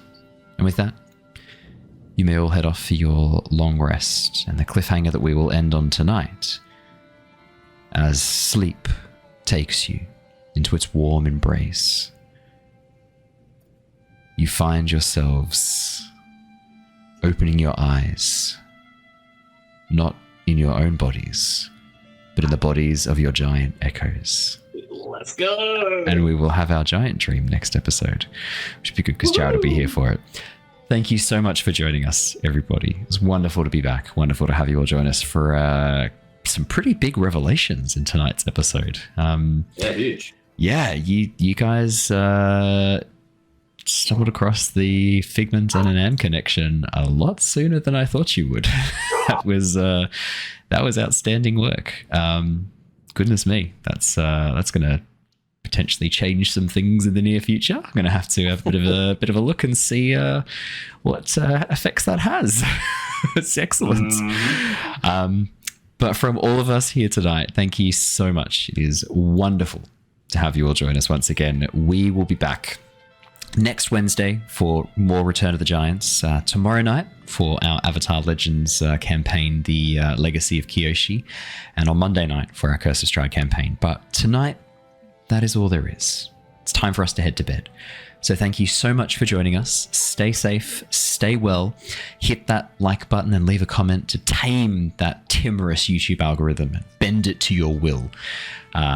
Like Ember and Lyra bent the flames and mushrooms to their will when they cooked their Bahir Wellington. And for those of you watching on Twitch, don't go anywhere. We are going to go and raid another lovely channel. And I was having a quick peekaroo then to pick the channel then, which is why Noose took a second longer to respond than normal. We're going to go and jump in with a group who don't have anyone watch them currently. Let's go and give Skylax some love. We'll go give them a big raid. But everybody, stay safe, stay well, and we will see you all again in the next one. Until then, goodbye, everybody. Bye! Bye, guys! Farewell!